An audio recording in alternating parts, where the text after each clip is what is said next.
and also live on 3FM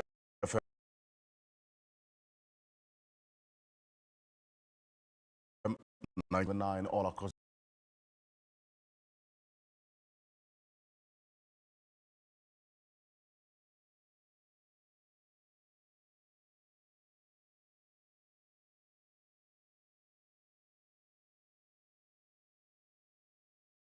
the world on 3news.com.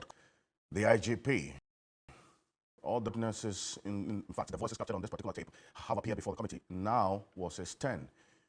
Even though the committee had earlier indicated that there was going to be an in-camera hearing with the IGP, he requested that it be public, and we all witnessed what happened. Take a look.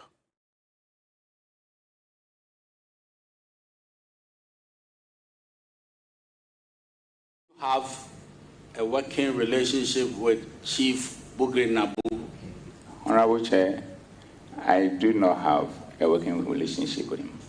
If somebody alleged against you that you are the architect of the first video, you in cahoots with Chief Bugri Nabu,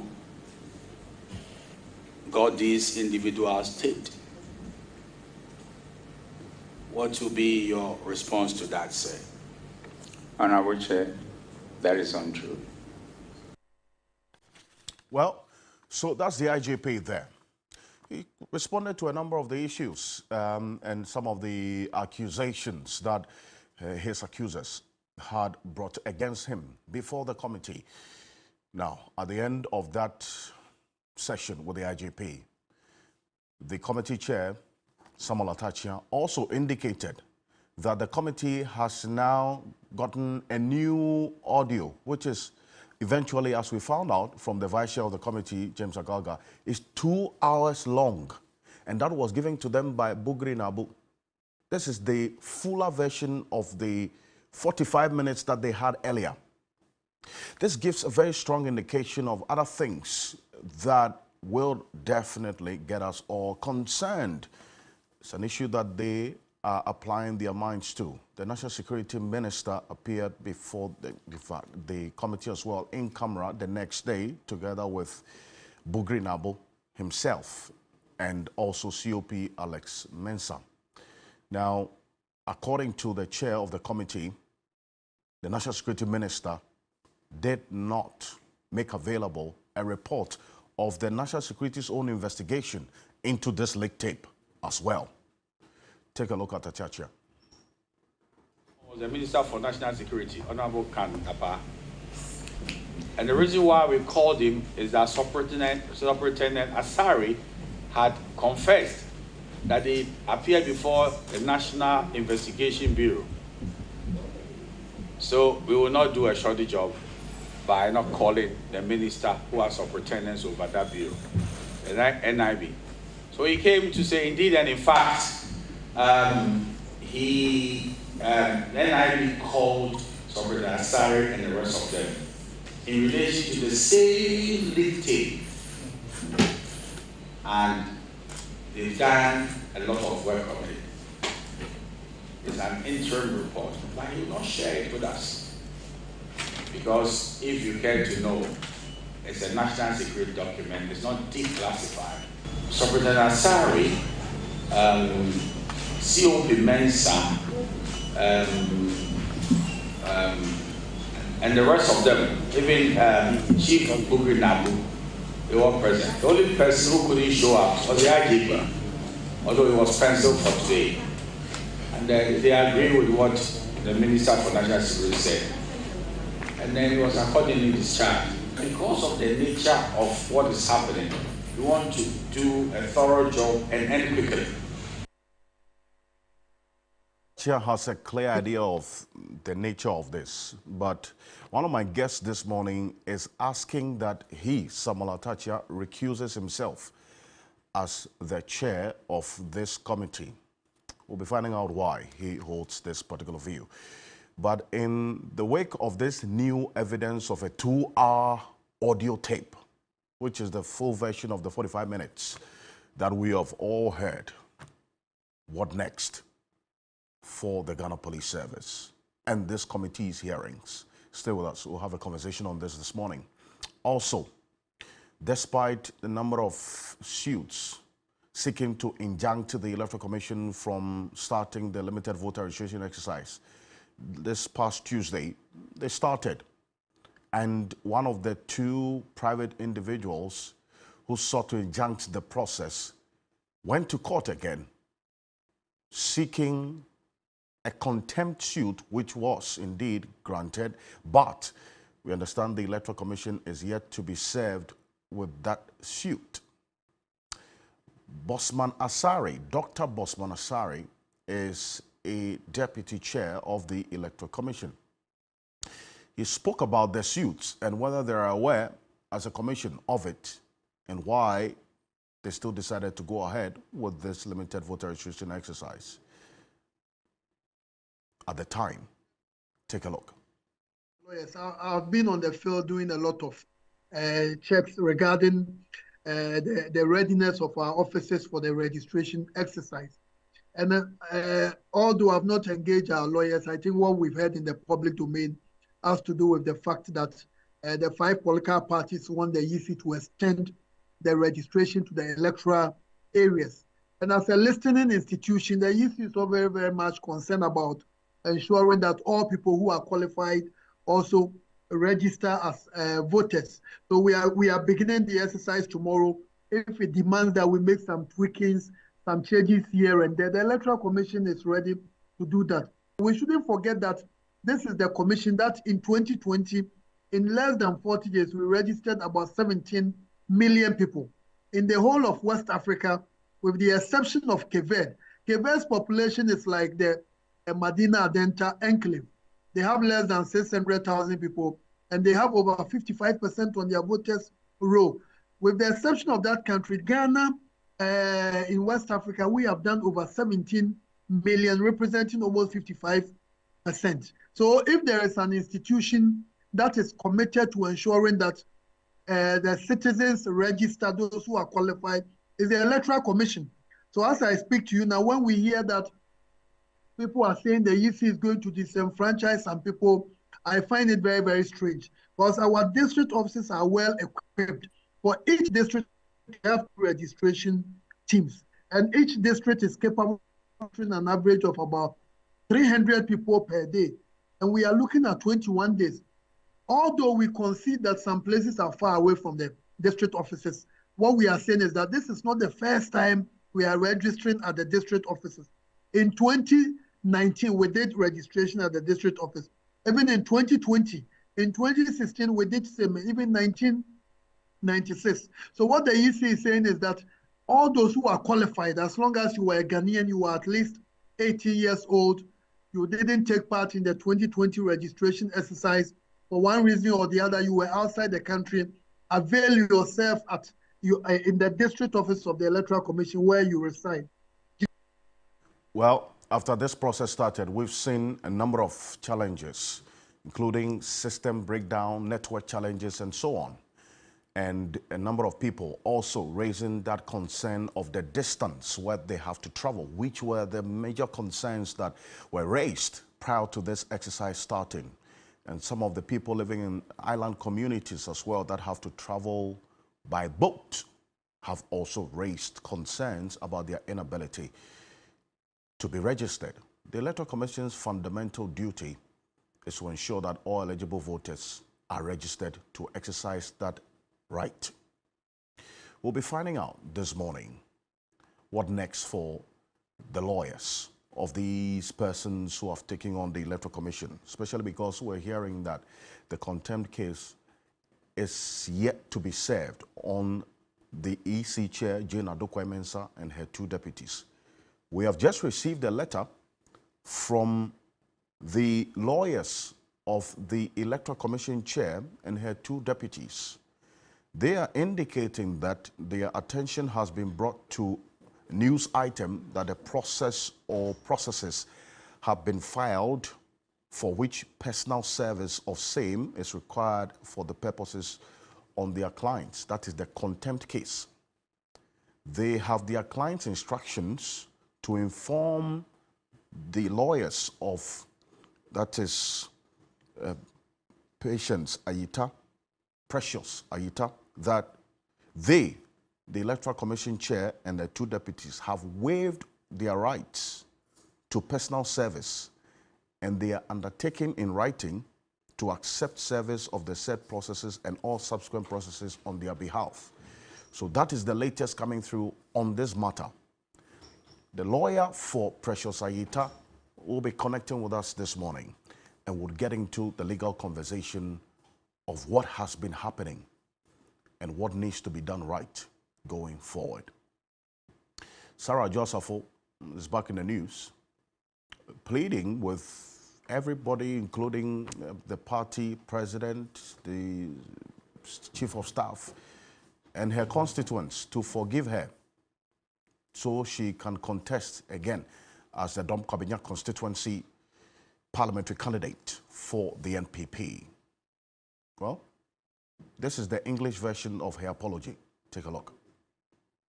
To proffer my sincere apology to His Excellency the President Nana Addo Dankwa Akufo-Addo, the Vice President Dr. Mahmoud Bawumia, the Chief of Staff Honorable Frema Osei Opare, the Majority Leader and the entire leadership of Parliament, my colleague members of Parliament, the entire Majority Caucus, the leadership of our great party, the National Chairman and the General Secretary, together with all your executives, the regional executives of Greater Accra, the constituency executives of Dome Kabinyak, led by Chairman Bonsu, all polling station executives. I wish to state that I'm sincerely sorry. I apologize for my actions and inactions. None of my actions were intentional, deliberate, or calculated to bring disrepute to our great party. I was going through a lot as a mother and as a woman.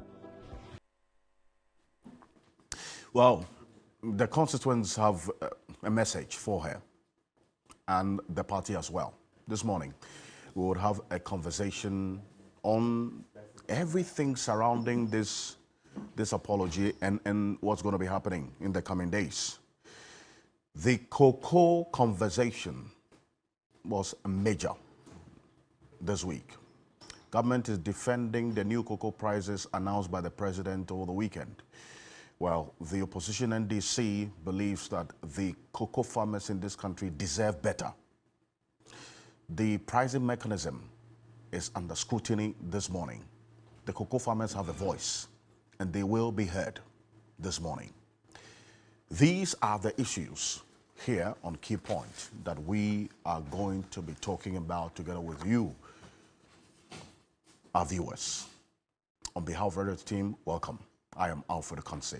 Stay with us. We'll be back shortly after the quick break. My guests will be joining me in studio. We'll start the conversation here on Key Point. Also live on 3FM 92.7. Stay with us. We'll be back shortly.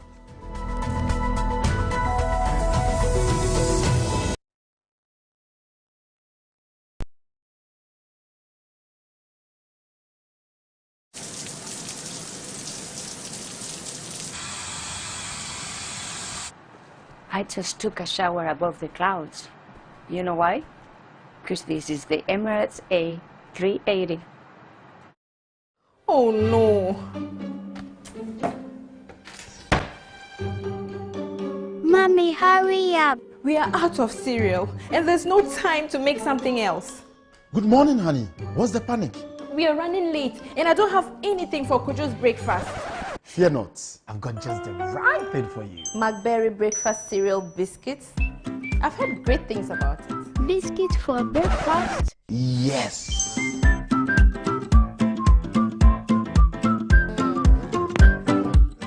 McBerry breakfast cereal biscuits are made with goodness of cereals and milk for a good start to your day.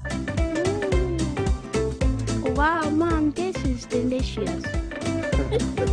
Oh, Mom, can we have this every day? Yeah, that's a good idea. Why not? You know. So let's hurry. Start your day with a smile and McBerry Breakfast Cereal Biscuits. Goodness for your mornings. This advert is FDA approved. Jackpot of the week. Place bets and hit the jackpot. Log into the 1xBet account. Click on the Take Part button. Place bet and take part in the jackpot draw. Give your luck a chance. Use promo code to get a bonus on your first deposit. This advertisement has been vetted and approved by the Gaming Commission of Ghana. Bet responsibly, not for persons below 18 years. Gambling can be addictive. Emirates Premium Economy. One day, all airlines will have seats like this. Fly Emirates, fly better.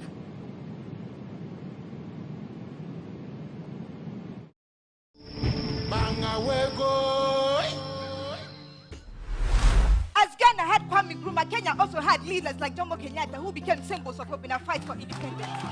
Navigating the complexities of adulthood as a young woman can be challenging.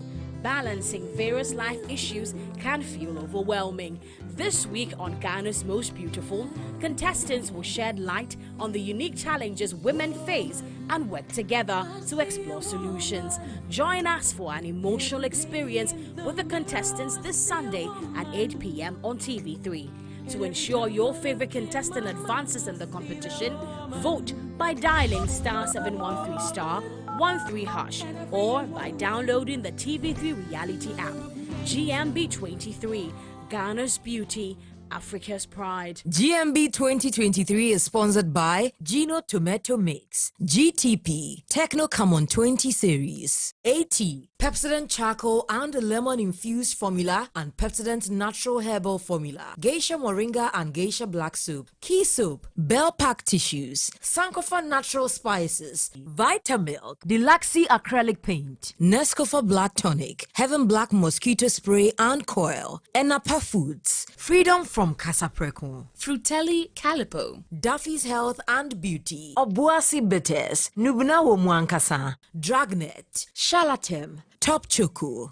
Save 500. Global Wings Travel and Tour. Makeup was done by House of Tara.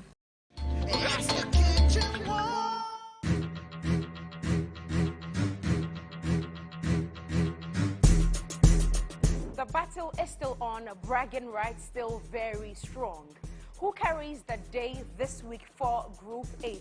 Is this going to be Anyako SHS? We are the Hoholians, and we are not just here to cook. Wesley Girls? We are not just bringing beauties, we are masters in the kitchen as well. Ola Girls? We won't like to talk much, we would like to show actions. Or Christian Methodist? We'll let our fingers do the talking, and your tasting will do the judging. Yeah, can't say, oh, because they're saying, and then let's see, yeah. We are seeing, I won't say, 27, 26, 25, hey, 24, 23. All the action is right here on TV3, Sunday, 5 p.m. with me, Kukiti. It is Kitchen Wars Season 2. Kitchen Wars Season 2, Sundays at 5 p.m. on TV3. Don't miss it. Sponsored by Gino Tomato Mix. Enapa Foods. Say Enapa. Enye ono soko.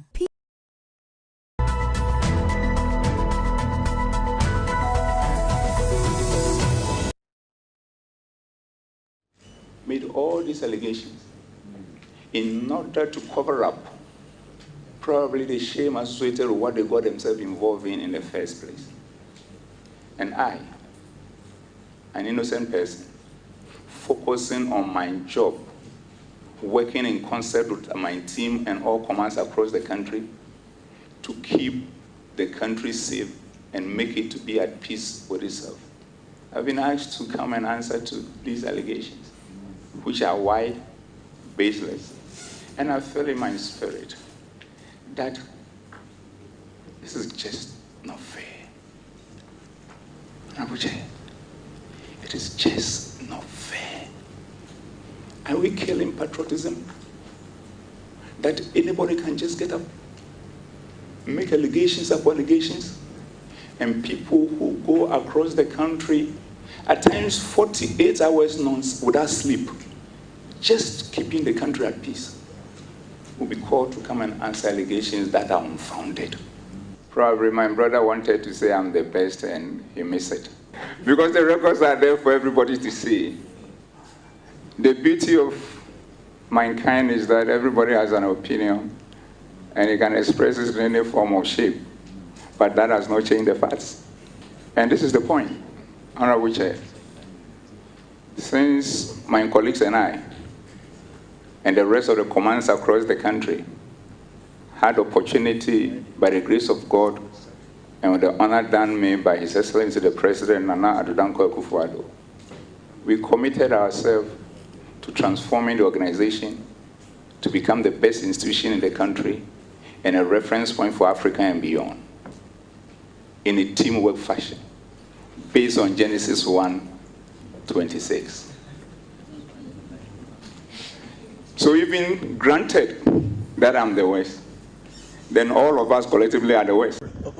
Sorry, I don't want to make any comment on this issue. At the appropriate time, I will speak on it. You are done with the scrutiny today? I'm sorry. You are done today? Yeah, we've done. You are done? Yes. The IGP didn't come? Yes, he did. The National Security Minister appeared before the committee? Yes, I've told you that I don't want to speak on it. Have you presented your evidence? No. Why? They didn't give you the opportunity? Not started yet. They've not even started? No. So who did they deal with? I've told you I don't want to make any comment. But you're a strong man. Why wouldn't you want to talk about it? You're a strong man. You're a strong man. We know that you are. Yes, I will not make you are the blunt type. So whatever you see, you say. That I will not make comment on this issue. So we will take it that today was the preliminary of the. I don't know. I don't know. You can get these answers from the Parliamentary Select Committee. But are you happy? Are you happy with the process so far? Very, very happy. You are happy with the process?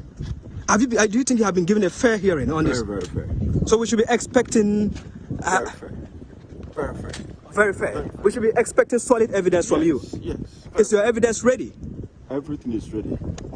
Everything is ready, including what? Including what? I'm not ready to comment on anything. I only tell you everything is ready. And that's it. I see. What is that about the proceedings that Nothing you see. What is that about?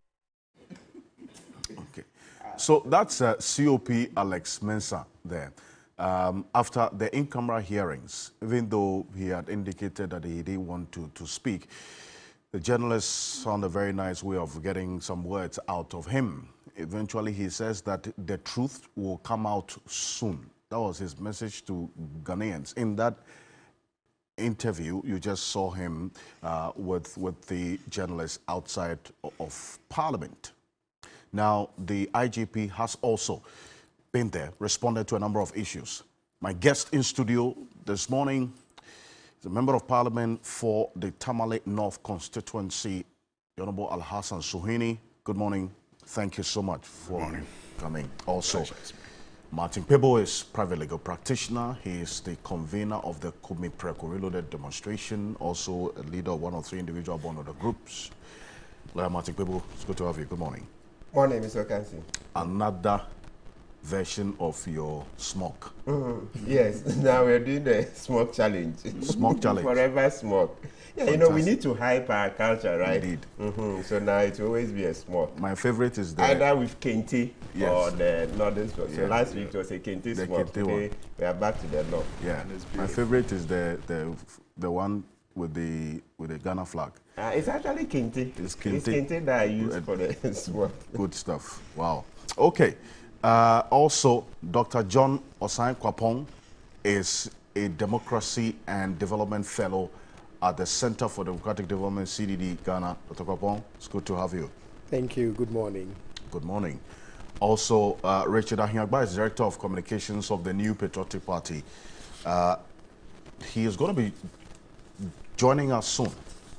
Professor Ransford Jampo is also Professor of Political Science at the University of Ghana, Legon, who's also will be joining us. But let me start off with you, just going forward on this IGP appearance before the 7-member ad hoc committee. This case has traveled a path up until the IGP appeared before the committee. responding to the issues that were brought against him by COP Alex Mensah, Superintendent JB, then also you had the two other persons who brought up these issues against him. 45 minutes audio. We understand there's a new audio now, which is 2 hours long, containing other issues that we are not aware of, which are also very serious, according to our sources within the committee.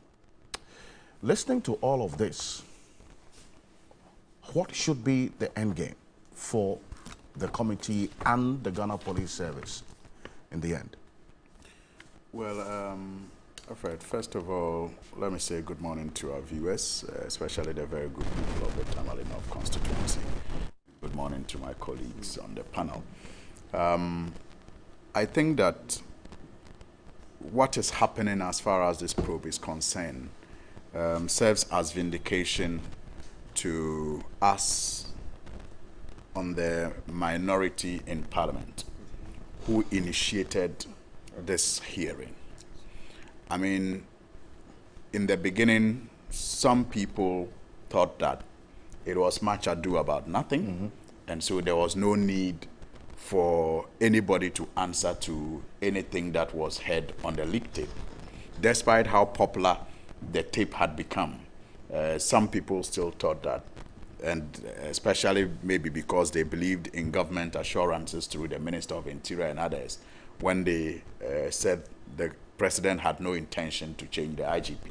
Others at that point thought that then we should just allow things to lie. But as a minority, we kept pushing, and the deputy minority leader, petitioned the speaker, who yielded to his, demand and set up this ad hoc committee to look into the veracity of what was contained in the tape, and also even to determine the authenticity of the tape. I mean, so their terms of reference included the two I just said and more. Clearly, from the hearing till now, the fact that we are now told that there is an additional tape containing more information should serve as vindication for us, especially because this hearing is revealing more than we knew. It's revealing more than we knew. Having said this, my problem, however, is with how the committee has also allowed, in my view, some tangential matters to be introduced into the conversation. How do you mean? Because they had their terms of reference, and the things they were to look for were specific. And you see, even the topic that TV3 has today, curled out of the hearing, is an indication that too many things unrelated to what was contained in the tape has been introduced into the conversation. So we have IGP having to dispute allegations of corruption against him. I mean, that was not part of the tape. Conversation on the tape had to do with how the IGP, had to be replaced, and, replaced with someone who could help the regime to break the eight. So you had us raise issues with whether or not the president had that intention, and whether or not the reasons given in the tape will be the reasons if the president has an intention of replacing an IGP. Is it going to be because the IGP is not playing ball? The IGP is not going to facilitate the breaking of the eight, and so they will need someone who will facilitate the breaking of the eight. So you didn't have issues of whether the IGP was engaged in corrupt activities, at the service. You did not have issues of promotions on the tape, but these things are becoming the major conversation points as far as this hearing is concerned. And that is where I have a problem. And I have had cause to even speak to some members on the committee to draw attention to the need for them to rein witnesses in when they appear before them, so that they don't allow them to go pair trolling, just fishing, in the waters and introducing matters that, because it is not a general inquiry into the administration of the police service. That was not the intention. I think that if we wanted to do a general inquiry into the administration of the police service would have used a different method and not, this ad hoc committee. So that is the problem that I have with the hearing so far.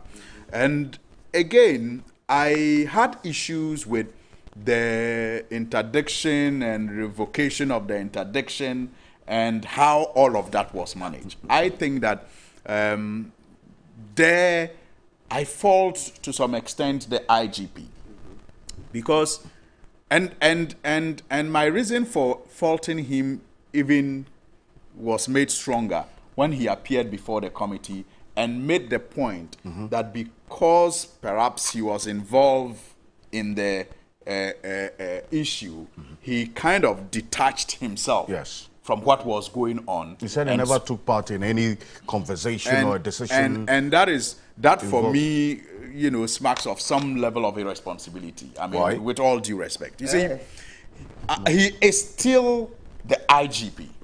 And I would have thought that when the tape became a public, matter of discussion, he would have instituted an inquiry within the, regulations of the police service. He should have instituted an inquiry into it. He has a power to do so. Yes, whether the tape was discussing him or not, he was still the IGP.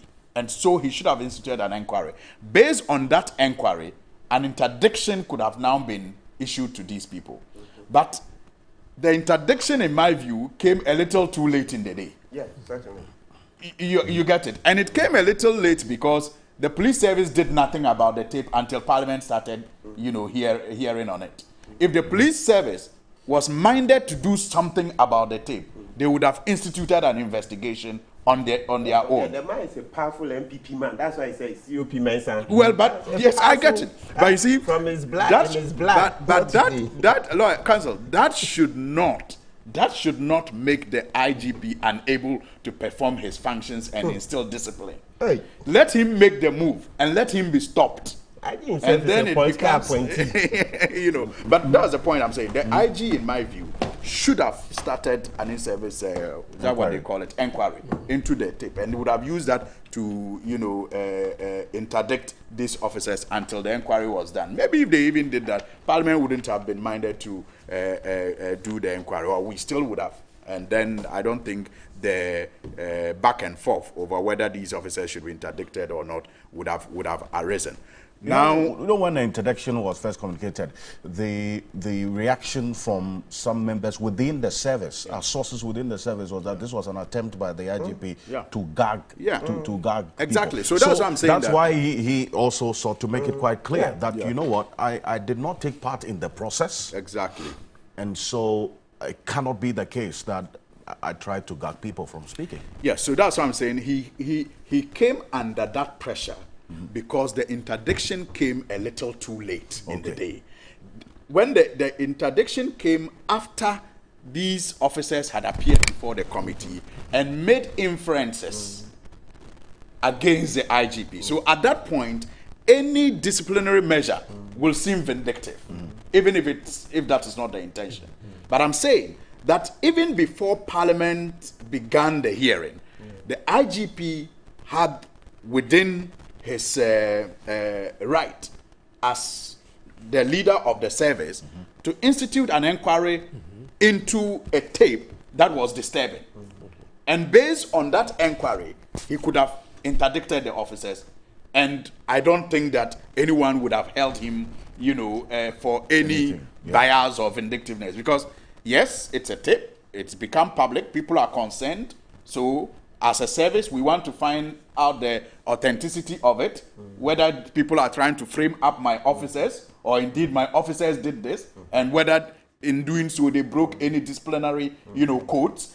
I mean, that could have been his reason for, but until then, I'm asking them to step aside and let an inquiry continue. If anyone had stopped him from proceeding with that inquiry, then we would have perhaps had issue with that person and not the IG. But I'm saying that the way he detached, from this whole conversation, because his name was involved, doesn't or didn't give me the impression that he's that hard man that he's supposed to be. So I'm saying that on that score, I had a problem. But generally speaking, his appearance before the committee was aced by not just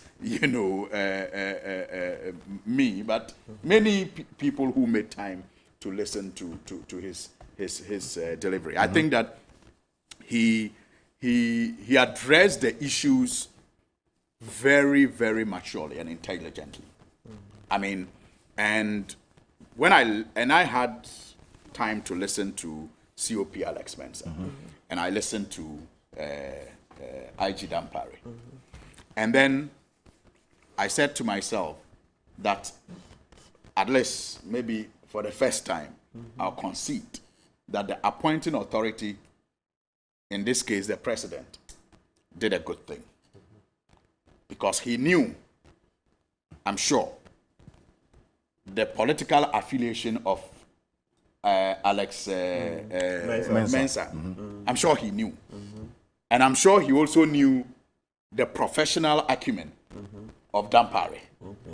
And at the end of the day, he decided to go for the one who was more measured, who was more professional, who was more mature in his outlook. Because if you listen to the two of them, and I have said it, honestly, I have said it, Council, that police officers, and especially because these days, our police officers, many of them, get the opportunity to wear the uniform as a result of their relationship with politicians. Many of them. Yeah. Because of that, I'm saying that police officers who want to be professional and rise, despite how they got into the service, must make it a point to listen to the two officers. They should listen to the two officers who appeared before the committee and make a conscious decision not to be an Alex Mensah, but to be a Dampare, despite your political affiliations. Because you see, clearly, we all vote in this country. We all have parties. Even the Chief Justice has a political party that he or she votes for. Everyone votes in this country. But when you listen to the two of them, you see the one who, despite whatever affiliation he may have, is still more professional, more mature in his dealings, and able to, control his temper. I think that clearly the IGP showed class. He showed class when he appeared before, the committee compared to his accusers. I am not speaking about who was truthful or who was not. I'm not speaking about, who was right and who was wrong. Okay. I'm saying that if you look at the way the two parties conducted themselves, the accusers and the accused, I am not surprised that Dampare was made the IGP against them.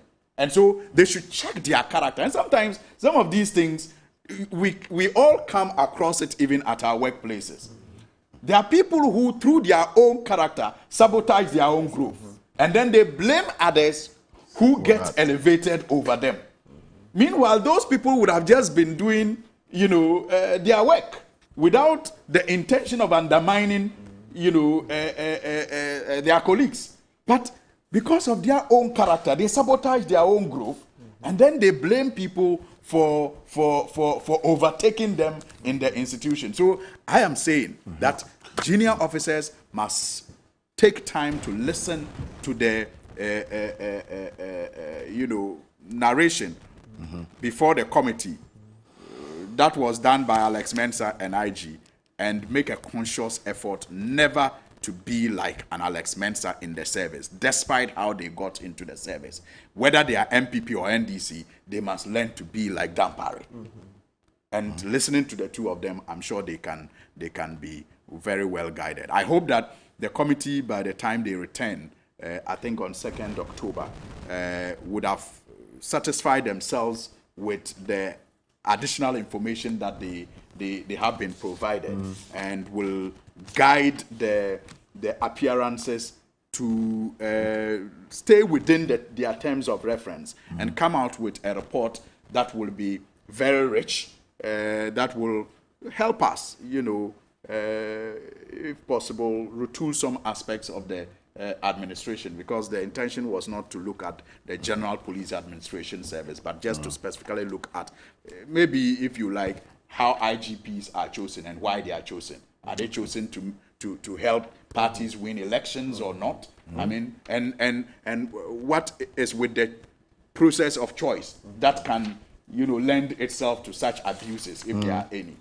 In fact, that's the end game that everyone is expecting, that beyond this probe, something more concrete, permanent changes and reforms must take place to ensure that there's some fruitful results or impact on the Ghana Police Service. Professor Ransford Jampo is joining us on Zoom. He's a professor of political science at the University of Ghana, Legon. Professor Ransford Jampo, good morning.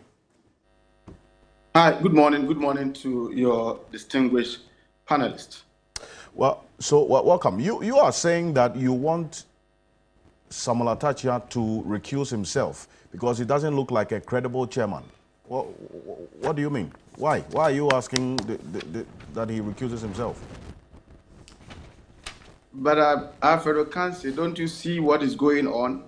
What are you saying?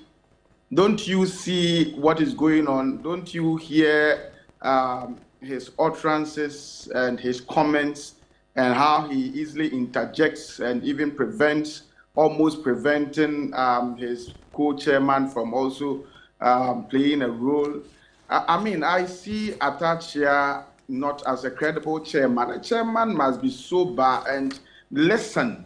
Yes, you are supposed to be steering the affairs of the committee, but you must approach that duty and role with a certain sobriety and maturity in a manner that does not point or give you out as having taken sides. It appears that rather than be a chairman, he is playing a certain surreptitious role as a lead counsel for those who are making the accusations and those who are looking for the opportunity to serve as IGPs so that they can subvert the will of the people. And I think that this is what I've seen. I've also interacted with many people who have also watched his conduct and composure. And I believe that he does a lot of disservice to Ghana by continuing to sit as chairman of this committee. And so it is not by force that he chairs this committee. I am accusing him of taking sides. And so he should recuse himself. It's as simple as that. He doesn't need to chair this committee for anything. Clearly, his composure and demeanor portray him as somebody who is taking sides with those accusing the IGP.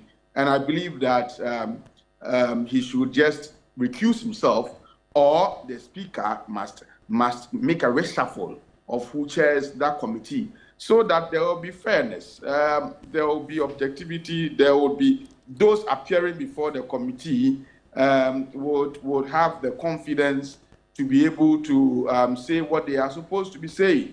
A chairman who has taken sides in such an important matter like this is a frustration to the quest to bring issues to the finality in a manner that will help us improve the delivery of police service to the good people of Ghana. And so I think that for now, he's not fit for purpose.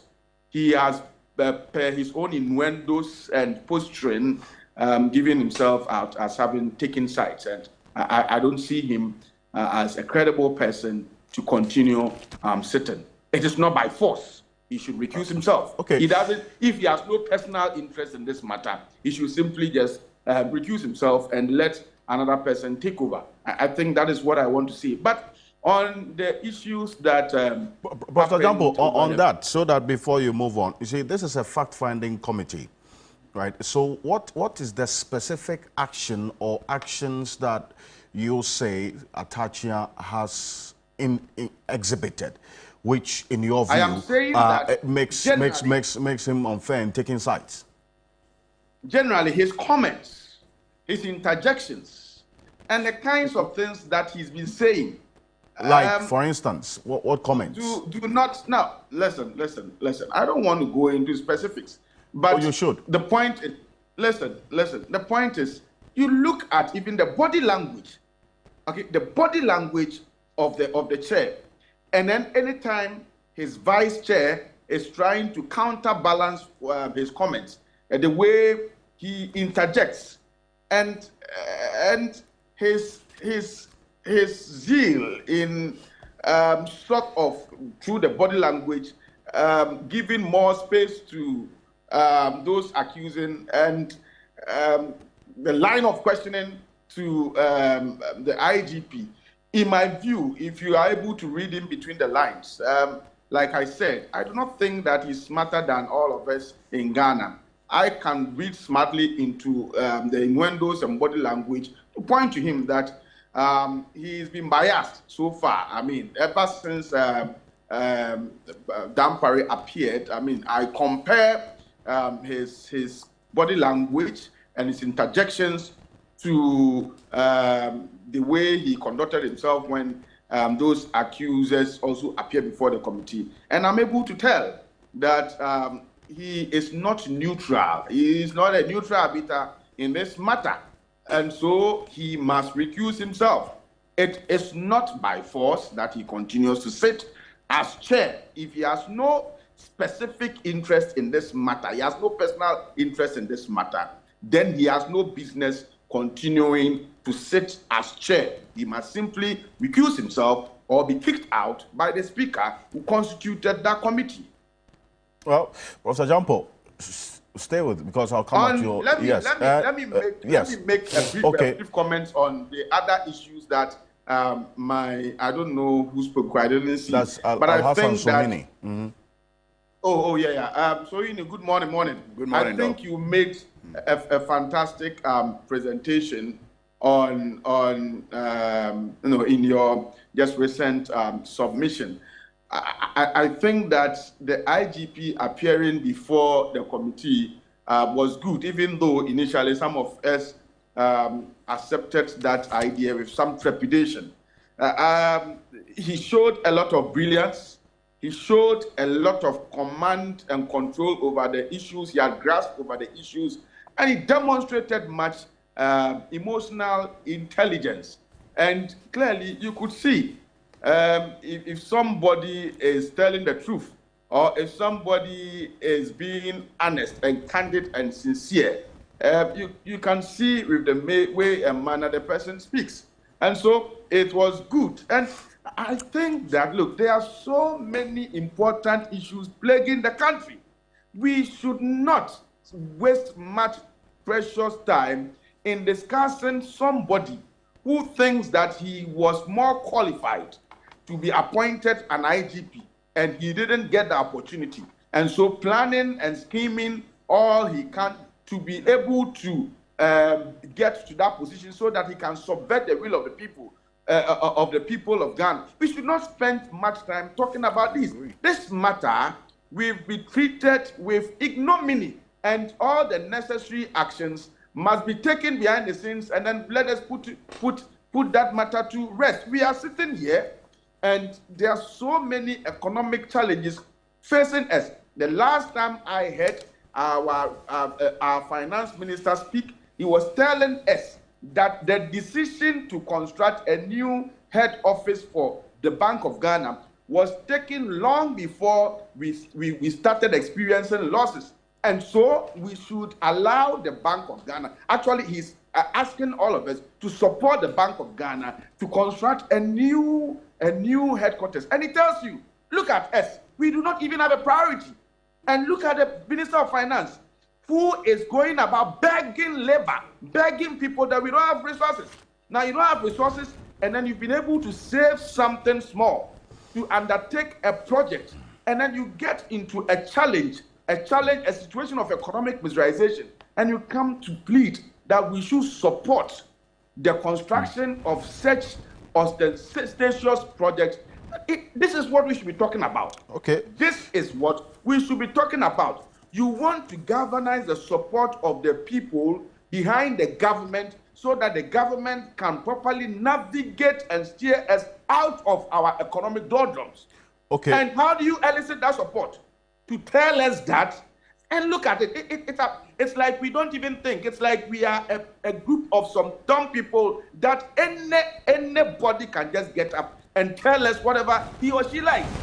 That we saved the money long before our losses. And so now that we are experiencing challenges, we should go ahead. I mean, I was asking him, if you saved if you saved a piece of money to throw a party next week, today you saved enough money to be able to throw a party next week. Now, next week comes, your whole house is bent, all your properties are gone, and everything that you hold is destroyed. Will you still say that, yes, I saved for this party, and so next week has come, I'm going to continue to, throw the party? It will mean that you probably do not have a priority. This is what we should be talking about. Okay. Not somebody who is scheming to be, is scheming to overthrow or to subvert the popular will of the people. I think it's childish. Let us just throw this behind us. Let the IGP continue to work, and whatever they were scheming to do. Clearly, let me tell you this. Clearly, the president or the appointing authority cannot act in a manner that they were looking for, because I'm reliably informed that the president thought through things. The president thought through things properly in appointing Dampare. And as Srini said, we may have issues with President Akufo-Addo, but I tell you, this is one of the fantastic appointments that President Akufo-Addo has made, and he will go down as somebody who made a very firm decision in determining who must lead our police administration credibly. And it is something that, whether you like it or not, we must applaud. He's done very well in bringing Dampare, and it is his responsibility to ensure that he continues to protect Dampare to be able to deliver effective policing for Ghana, not for MPP, not for NDC, but for Ghana. That is what we are looking for. Okay, Professor Ramsford Jampo, thank you. Well, he's the president of the University of Ghana, that's UTAT, so you know that you smuggle in some of these issues, which are equally important as well. And Martin Kpebu, yes, the other weightier matters. This particular conversation, reason why there's even a probe going on, is because of how serious it is and the content of this tape. Yeah. That this IGP cannot support an alleged plot to rig elections, and so he must be taken out for somebody to come in who can support that process. We've seen things play out in very interesting ways up until now. In fact, there's another audio which we understand Bugri Nabu made available to the committee, which is 2 hours long, that the committee is also considering as well. Now, with what happened this week and what has been happening over the period, what, in your view, should be the end game going forward? And let me acknowledge Richard Ahiagba. He couldn't join us in the studio for some issues, but he's joining us on Zoom. Mr. Ahiagba, good morning. Welcome. Thank you very much. Okay. Well, lawyer, please. Okay. Yeah, so let me see, I think looking at it, I think I got a bit distracted. So what's the main...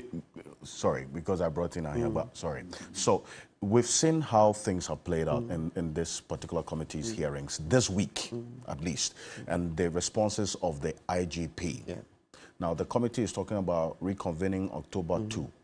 What should be the end game going forward, especially for the reforms in the Ghana Police Service that we're looking at? Okay, good.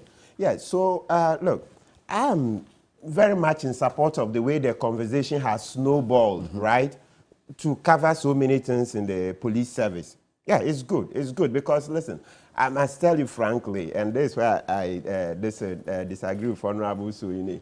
I have spoken to lots of police officers, juniors and seniors alike, and there's a lot of grumbling, a lot of factions, a lot of discontent, a lot of disquiet, okay? So at one point or another, I mean, we had to deal with it. And it's been a long time coming, right?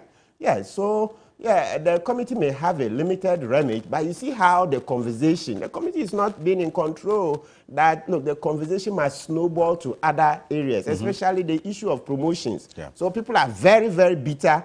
People are pent up with the way they can't make progress in life, you know. People build their lives around their careers. So where you've hit a certain point and you don't see progress, you know, naturally you become frustrated and the rest. So there are lots of police officers who are discontent because of not all of them attributed to IG, no. So but I'm saying that because he is in charge and then there's been this opportunity, everybody will want to try to expand the scope of the committee's work informally, and it happens. This is not the only time. So, Honorable Suina, I don't know if you've heard some of the policemen. Look, part of the problem started with Opong Buenu. When he was going, he gave amnesty. So when I say amnesty, there were some police officers who got further education privately. They didn't have any study leave, right? And usually it's been a long-standing policy in the police service and a lot of organizations. If they don't give you study leave, you go and get your further, they won't give you any promotion based on it. So upon Buenu, and from time to time it happens, they give amnesty. So he promoted people who got their degrees and diplomas privately. And what it did was that it then brought juniors at par in terms of rank with a lot of seniors. So the junior ranks from sergeant, corporals who brought their degrees, he invited them when he was leaving. Like, look, if you have a degree in your packet, bring it, then we promote you. So he promoted hundreds of them who had these private things. Then those who were chief inspectors, that's the highest under the junior rank, they couldn't get promoted. They were just given congratulations. Because to move beyond chief inspector to go to assistant superintendent, you need to sit an exam and go to the police college and be retrained or given further training before they give you the badge ASP.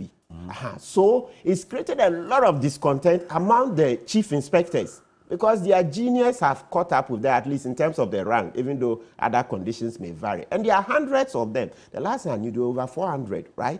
Yes, there are hundreds of them. They petitioned the police council, and then, look, it's been one thing after the other. Kukwasa, it's not been dealt with. You see, even some have gone to court. Yeah. That's another badge of them. So that's one aspect of it. Then number two, listen, you see Regulation 37 of the CI 76, that says that, look, promotion is not based on only academic qualifications, but there are other considerations. Yes. So you see at the committee sitting, this DSP, former DSP, Honorable Tubu, yes, he made mention of it. I was like, hey, did I say I've demoted it? Of course, he's not using the rank anymore. So just Honorable Tubu, that's all. Yes. Which means we should just say Mr. Tubu. Yes. These titles are too many. Mr. Yes, Tubu.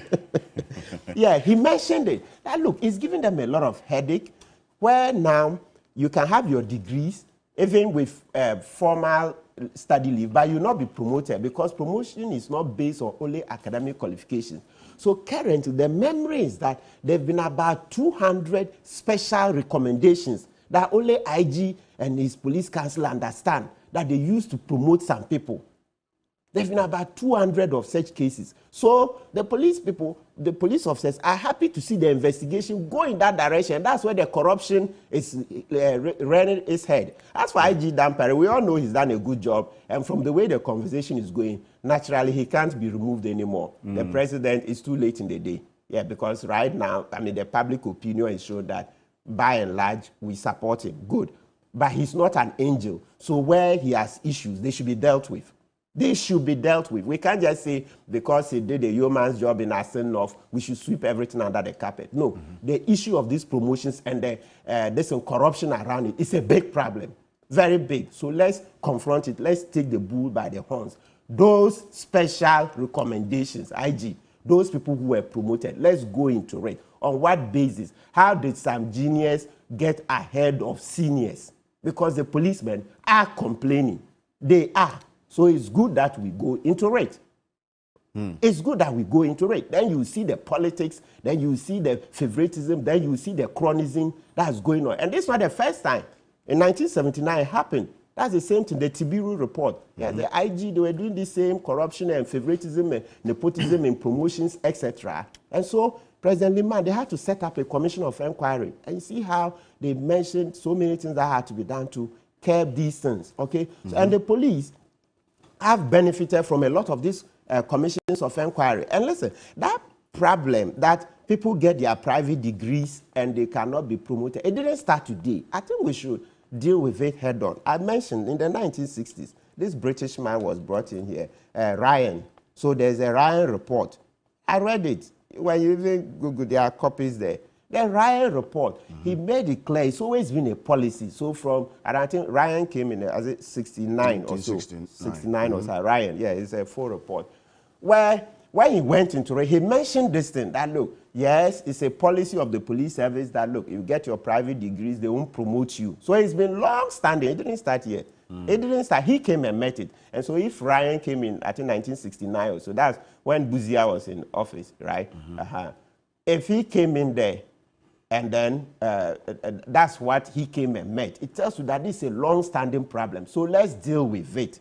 Let's deal with it, because you never know. The way the policemen are memorying of this set, Honorable Suine and now we're talking that perhaps there's only one more electoral cycle, and if things don't change radically, look, maybe Gabon will be happening here, Charlie. Because the way the policemen are angry, we should deal with it. Deal with it, because as we move forward, the numbers will be increasing. So if you say somebody cannot get promotion through his private degrees, then you too, by what account or by what measure can you use special recommendations to promote people? So let's sanitize it. Let it be very clear on what basis. You permit me, but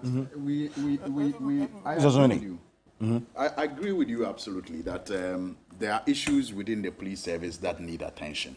And in my view, even if it came before the committee could just take note of it.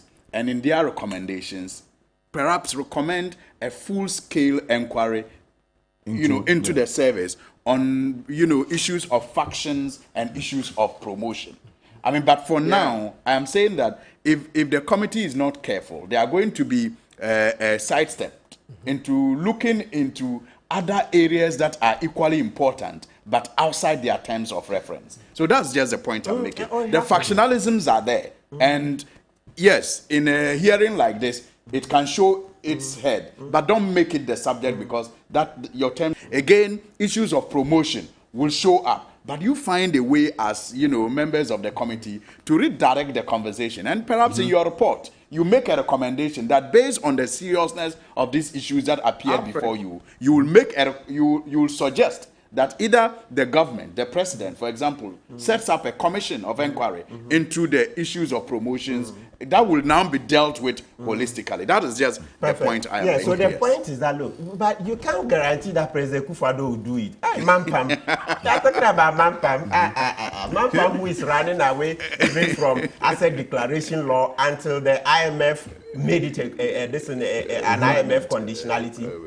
Mampam, common asset declaration law. You go into the 90s, when he was in parliament, opposition, you see that they were supporting it. No, when we come, we'll pass a strong asset declaration law. There will be disclosures, blah, blah, blah. You see his, a few of his drafts of the asset declaration law, code of conduct for public officers. They weren't going to do disclosures until IMF made the passage of the law a conditionality, and then now we've been making noise that we want disclosures. So you hear at the bar conference on Monday, he says, so he will give us a world-class asset declaration law. It will be in the nature of Kenya, US, and UK. But please, President Kufuor, please note that when we check the laws, the US asset declaration law, the ethics law, and the Kenyan one, they say when you are applying, you have to apply for disclosure. We don't want that one. Let's just go with the PNDC law 280.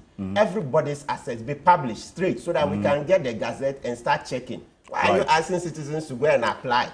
When you apply, they will even determine whether your application is legitimate or not. You are going to create another rule. So that's a public declaration of assets. Just do the public declaration. Look, Buhari declared his assets, nothing happened. Rawlings declared, PVO being all the appointees, they declared, nothing happened. So tie it in. So, Honorable Suhin, the point is that You can't trust MANPAM to grant you a commission of inquiry. Okay. President Kufuor doesn't hear anything. So Right. once we have this opportunity, we try and push it in. Push all the Yeah, matters push it in. in. And I'm sure Okay. eventually, I can't disagree yes, with you. so Parliament do something. Expand the, this, what do you call it, the scope. Scope of the... Yes, expand Okay, it. well, but you see, Dr. Jonathan Kwapong, now the Ghana Police Service is critical in our democracy. I mean, we saw what happened in the Techiman South elections. We're still not having justice for the people who lost, in fact, the families who lost loved ones as a result of that election violence. We have a bounty on the heads of those people. We haven't found the perpetrators of that crime. The police are on duty during elections, and then we hear this. A probe has also been instituted. What should be the end game going forward, finally? So this is where I also agree more with the Honorable and have a slight disagreement with Lawyer Martin Kpebu, which is, I understand that some of these other issues would come up.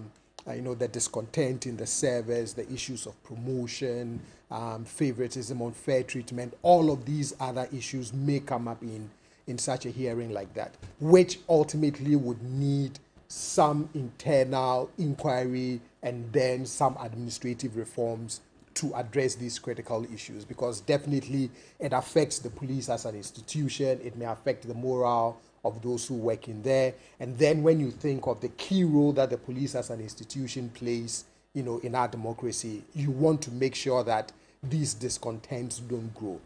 My only concern is that you don't want these other issues, although important, to distract from the core issue at stake, which is really, the allegation is really serious because it goes at the heart of our democracy, which is, you know, in an alleged plot to say that, you know, we want to subvert the will of the people and ensure that a particular political party retains power.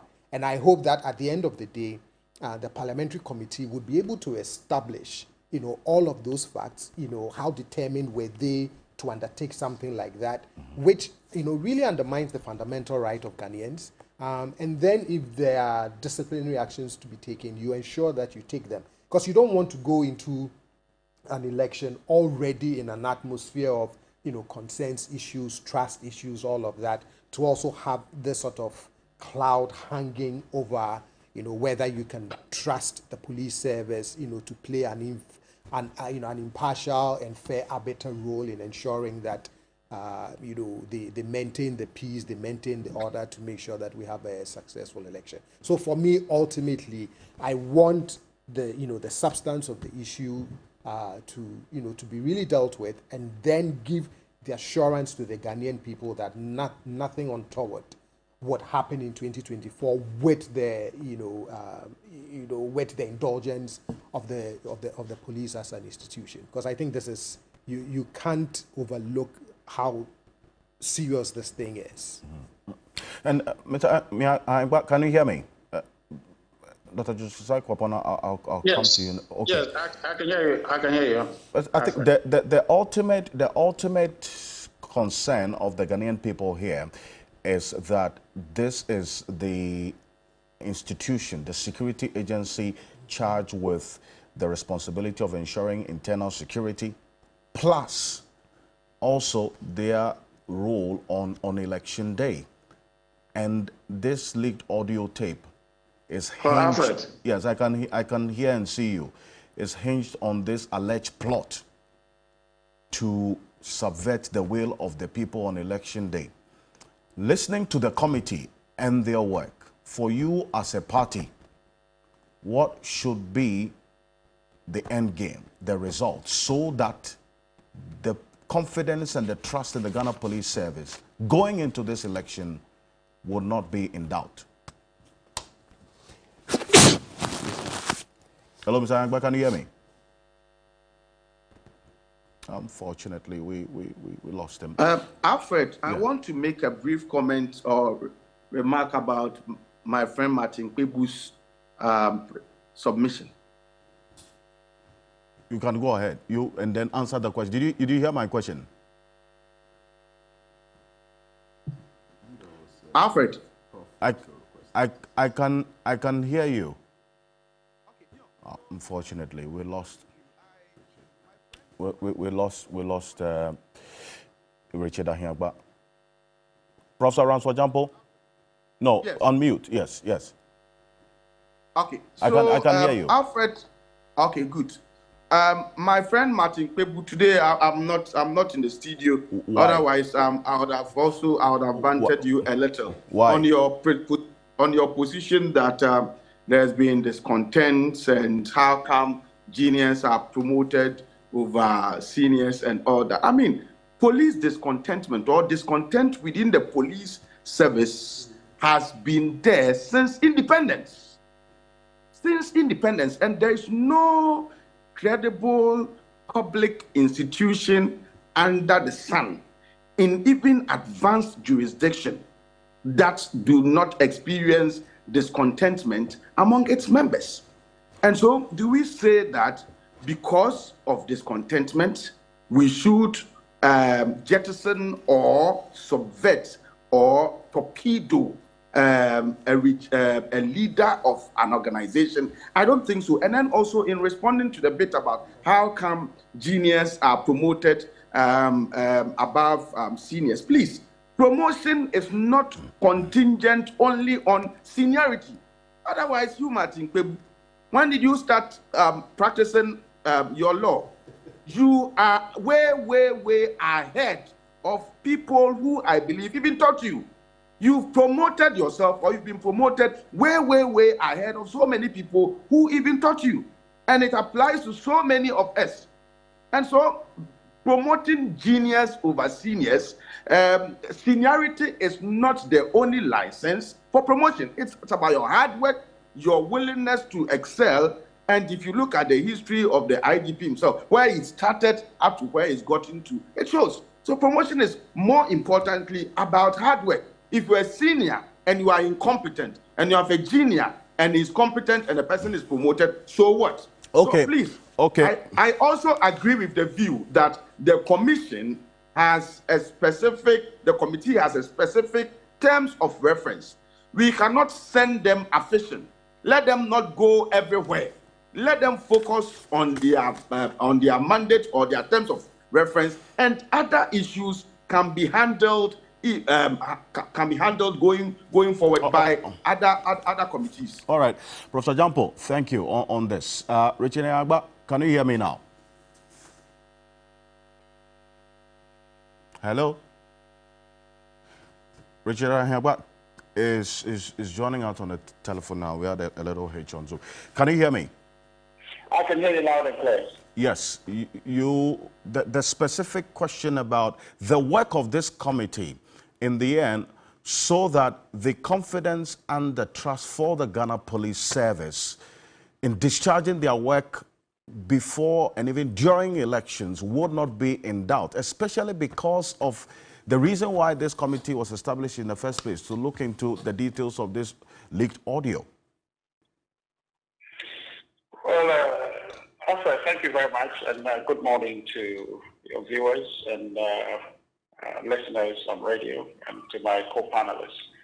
I think that it's an interesting work that the committee is doing, to the extent that they have engaged the issues. I think the last time there was some concerns about the IGP appearing to speak.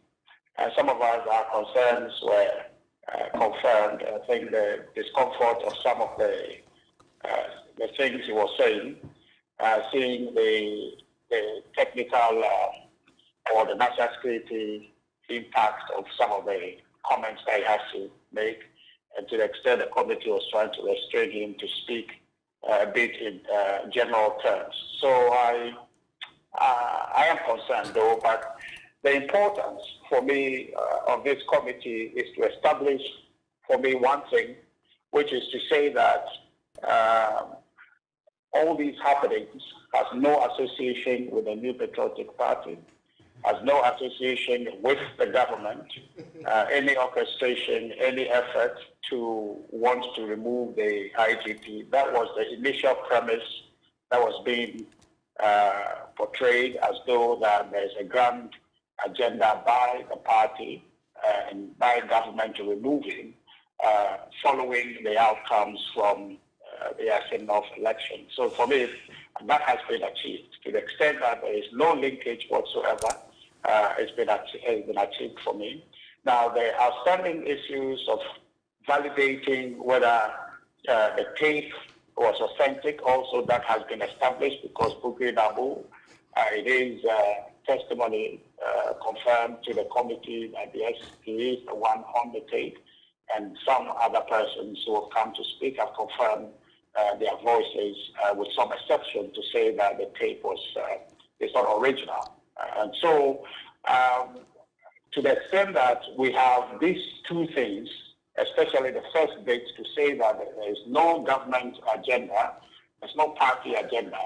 Alfred, what this tape or this inquiry presents is to give us insight into what is happening in the police, the infighting, the internal politics within the police service, focused at people wanting to become IGPs. That is what is left, and that is really what I think this inquiry is likely to bring to the fore. And once that conversation is established, how then do we ensure that the police service is depoliticized, internal politics I'm talking about, in ways that do not spill out or spill over and affect the public conduct of their mandate? And I think that that should be the focus of all of us, that what reform ideas can we glean from what is happening in relation to between the IGP and the other COP ranks. How does that impact the peace within the service and give them the presence of mind to be able to execute their mandate? And I think that really is a crucial thing. But as to whether this has any impact in terms of the integrity or of the outcome of the 2024 election, I don't think it has any bearing on that, because there hasn't been the establishment of anything to say that government one way or the other, or party one way or the other, is involved. Everything we have seen so far goes to confirm to us that there is a certain jostling in the police service, particularly around the commissioners, to want to become IGP.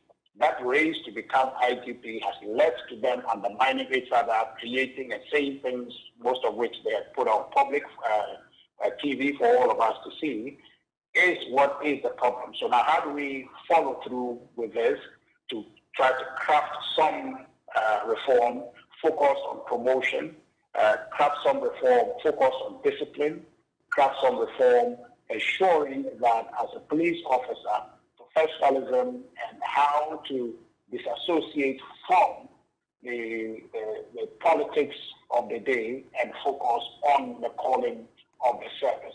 I think that really is where the conversation ought to be. The matters to do with perhaps that, if we establish those, I think it would be the value that we can all take from this inquiry. Okay. And particularly, Alfred, just before I end for you, Suini is in the studio. I missed his submission earlier. I don't know if he said anything in this regard. But I think that the committee should focus particularly on trying to establish the issues that are coming up in relation to the internal jostling, and not veer off too far away into other matters, so as that we lose the focus of this particular inquiry. And I believe that if we do that, the reforms that will follow will make the police united and a bit stronger and focused on its primary mandate. Well, we know the role that the police plays in elections. In fact, that's one aspect of this leaked audio tape. The debate that COP Alex Mensah and the others who went to Bugri Nabu to have him go and lobby for them was that this IGP cannot help the party break the 8. Your party break the 8. So that cannot be discounted. But you say that you as a party, you support George Akuffo Dampare to be IGP? Well, certainly, I mean, the party doesn't appoint IGPs. And that the conversation and the lobbying request by a certain COP to become IGP, it is individual ambition is seeking to advance. That is not corporate MPP agenda or MPP interest. So he's seeking his personal interest. Alfred, if I want anything from TV3, and because you are my friend, I come to you and say, try and get it for me, so I can make TV3 make more money or become even more popular. It is first of all my interest to obtain something, and in obtaining that, what I give you as a value to undertake that lobbying for me is what I offer you. But the primary interest is what I want from TV3, for which reason I've come to you to advance a certain lobby. Your value is not the focus. It is my interest that is the focus. So if a certain COP is interested in becoming IGP and by making his case says that, oh, if I do that, I'll help so and so, knowing the proclivities of Bugwe, I think that that cannot be subject matter for primary consideration. So for me, I think that it is first of all the interest of these individuals in the police who are interested in advancing themselves and are saying all manner of things to get people to help them obtain that. That has nothing whatsoever to do with government or the party. And so therefore, the point is that that cannot be a basis to say that our police cannot protect, or IGP Dampare will then be, in the process of time, if he remains IGP, will not be fair. All we all need to do is to ensure that the police work according to law.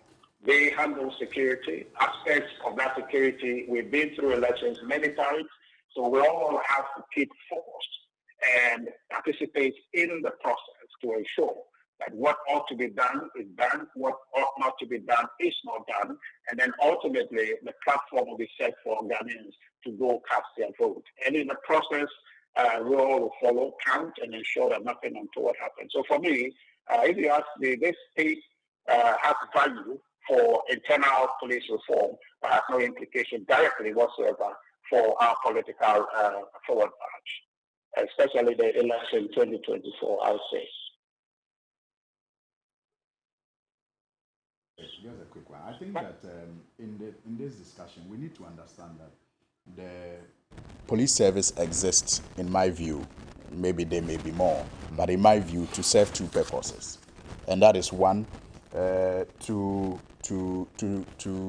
serve the welfare of the officers who are in it. I mean, if you are a police officer, you want your welfare issues to be addressed. Promotion, conditions of service, postings. It exists to deal with that. It also exists to improve, internal security in the country. So, in my view, these are the two, services that the police service is supposed to be seen, to be promoting. So, when you have, for example, the discussion around the general welfare of men and women in the service being mixed with how to improve our security, you will have a disjointed conversation. Right. Are you getting the point? Because for me, the reason why this committee is sitting has to do with the general, improved security of the state. Because election security is key. And so but you can understand that people who want to be IG can use some of the internal welfare issues as bargaining chips. They can serve the internal, but let us not mix the conversations. I think that we must ensure that the committee does a thorough job. I had no issue at all when the IG was invited. And if I could just end on that note, because you see, in the beginning, the IGP had no reason to appear because people were sitting there somewhere conspiring and suggesting that they should have been made IG and all of that.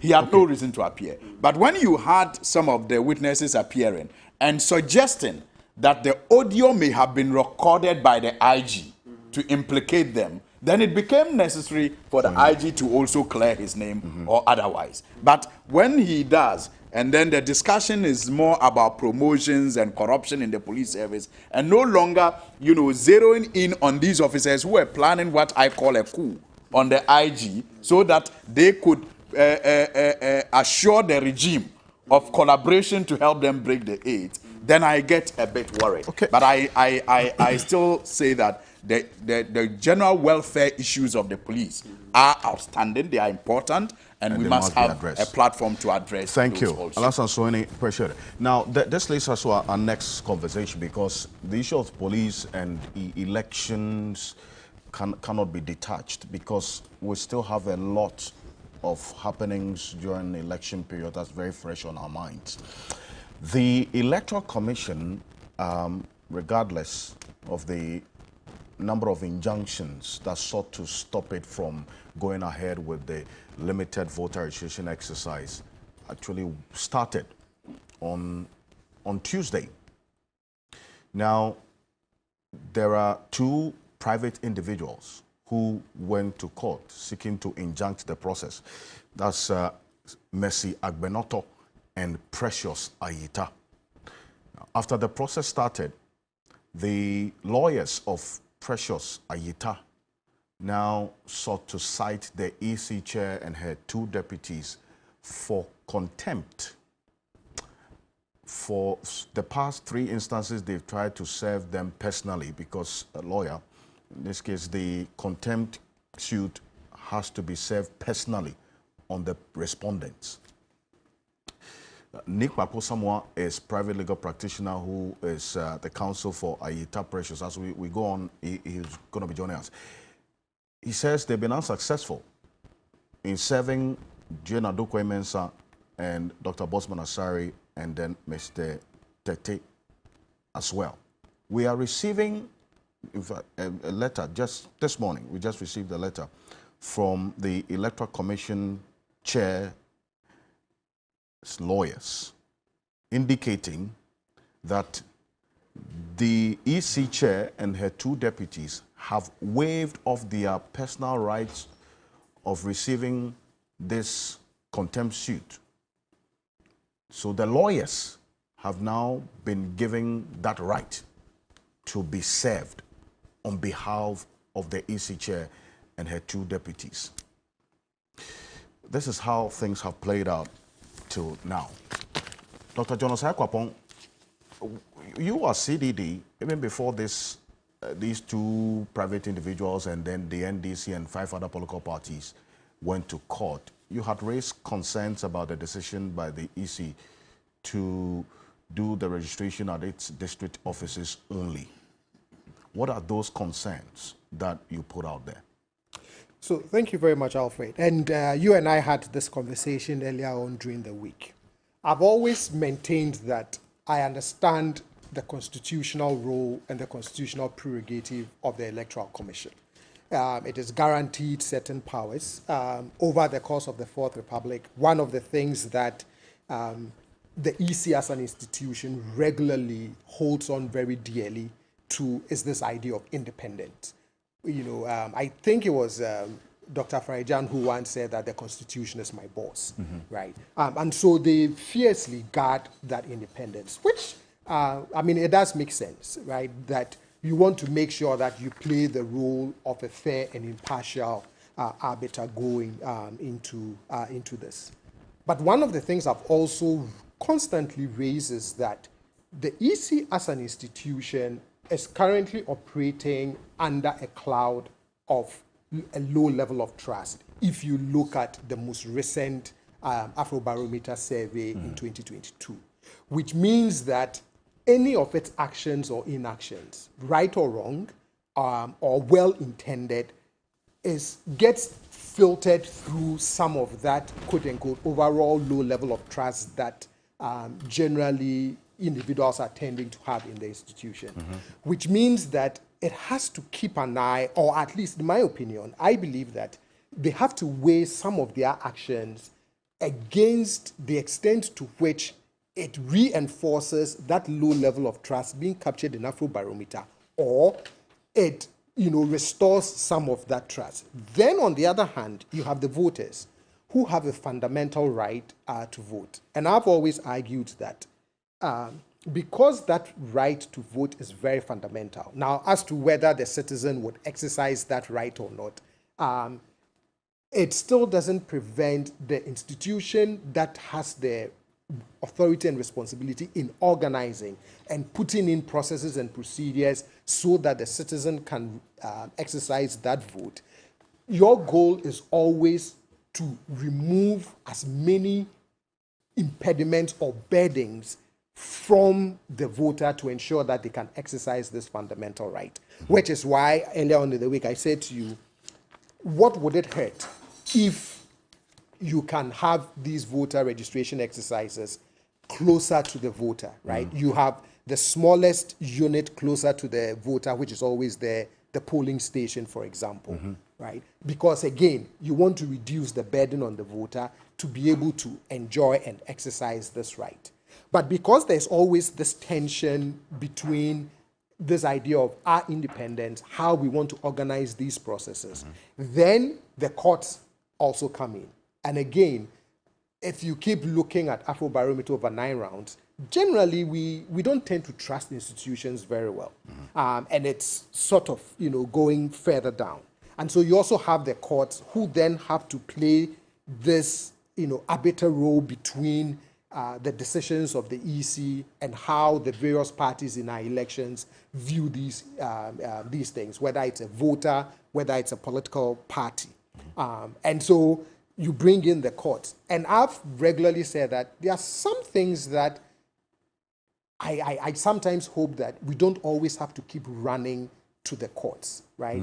I keep wondering, are there some of these issues, can we resolve them using administrative processes? So can the EC, through its administrative processes, working in conjunction, for example, with the political parties, resolve some of these things without us having to always run to the courts? And then it's also, you also realize that it is also not always that the courts hear these things in a timely manner, right? For whatever reason. So you think about this injunction thing against the, what the EC is trying to do with regards to this limited voter registration exercise. They've scheduled the hearing for much later, by which time the intended action that these voters or representatives are raising issue with that would have already passed.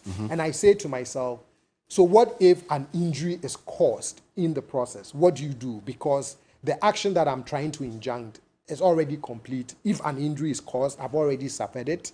And then what do I do? How do you retroactively, fix those things? So for me, I think when you look at, the convolution of all of these, issues, you want to go into an election with the ordinary voter having as much confidence in all of the institutions that will be playing a key role in ensuring that we can all walk away at the end of the day believing that, not just the outcome, but even the process leading to the outcome was fair to all of the parties involved. This decision by the EC, how does it impact on the public confidence in it and for it going into election 2024?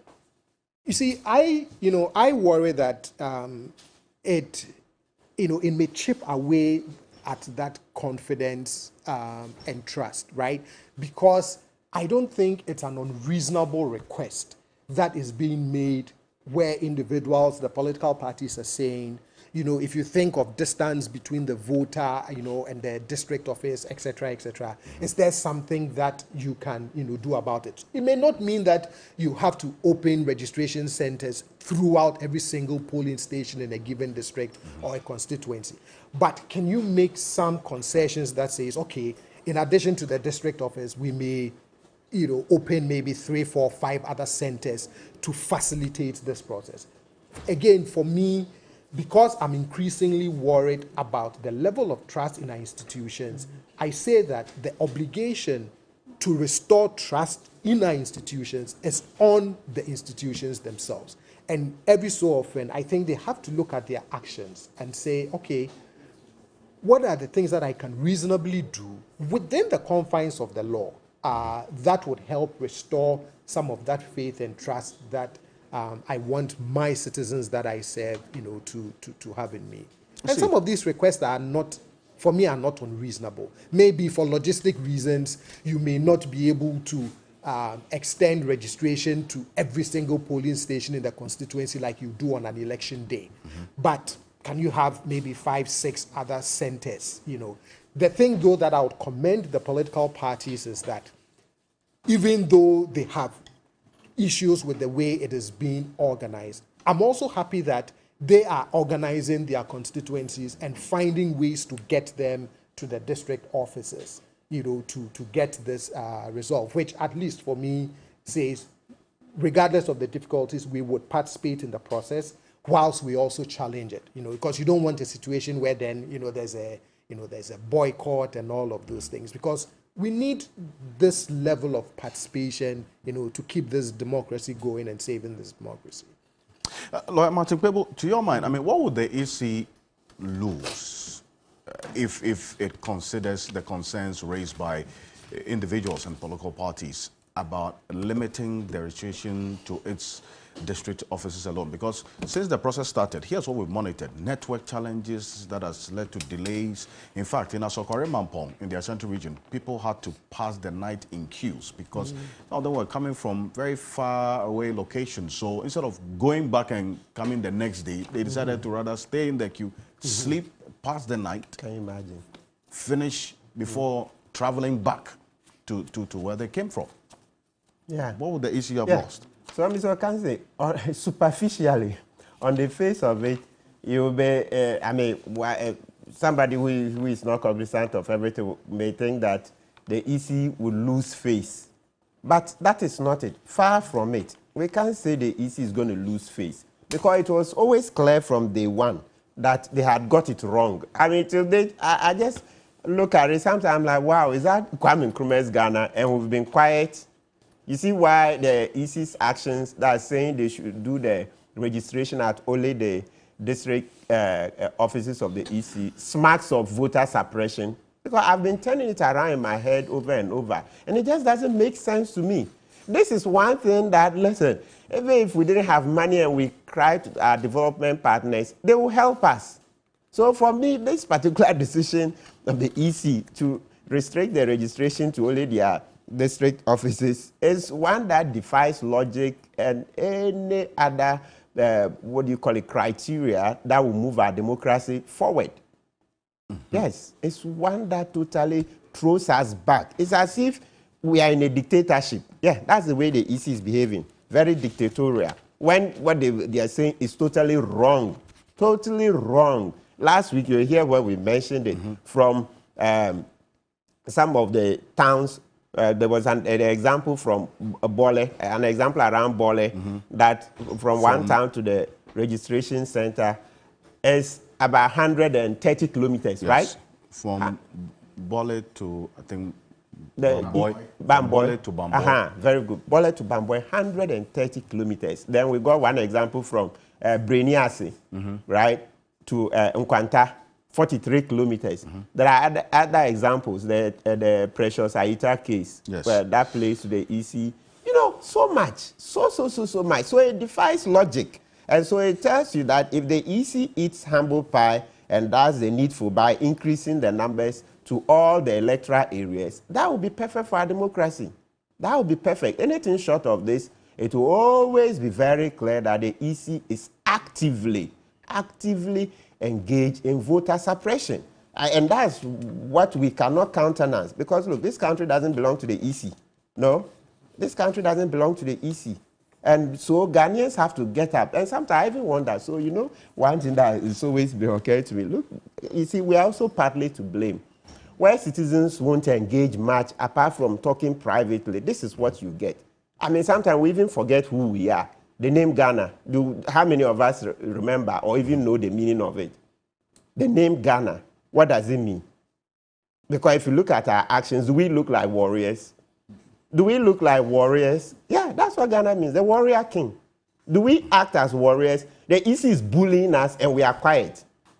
EC is bullying us and we are quiet because of our selfish aims. Look, if we, very soon I will be campaigning that let's just change the name Ghana because we don't act one bit like warriors. No, we don't. Because this is blatant constitutional aberration. Yeah, what Dr. Kwapon said. I mean, we all want to see citizens participate. We want citizens to engage. Let the citizens register. So when you restrict the registration to registration centers, what are you doing? If not voter suppression, what else is it? Especially in the context of the EC law, the CI 91, which actually even stipulates that the registration must be continuous. So what have we done since we had CI 91? Let's go to Regulation 9. So Regulation 9, I think 3031. So let's go. So even there are today, the 3031 is the annual one. We are not. I'm not interested in that. The so continuous 9. Regulation 9. Regulation 9.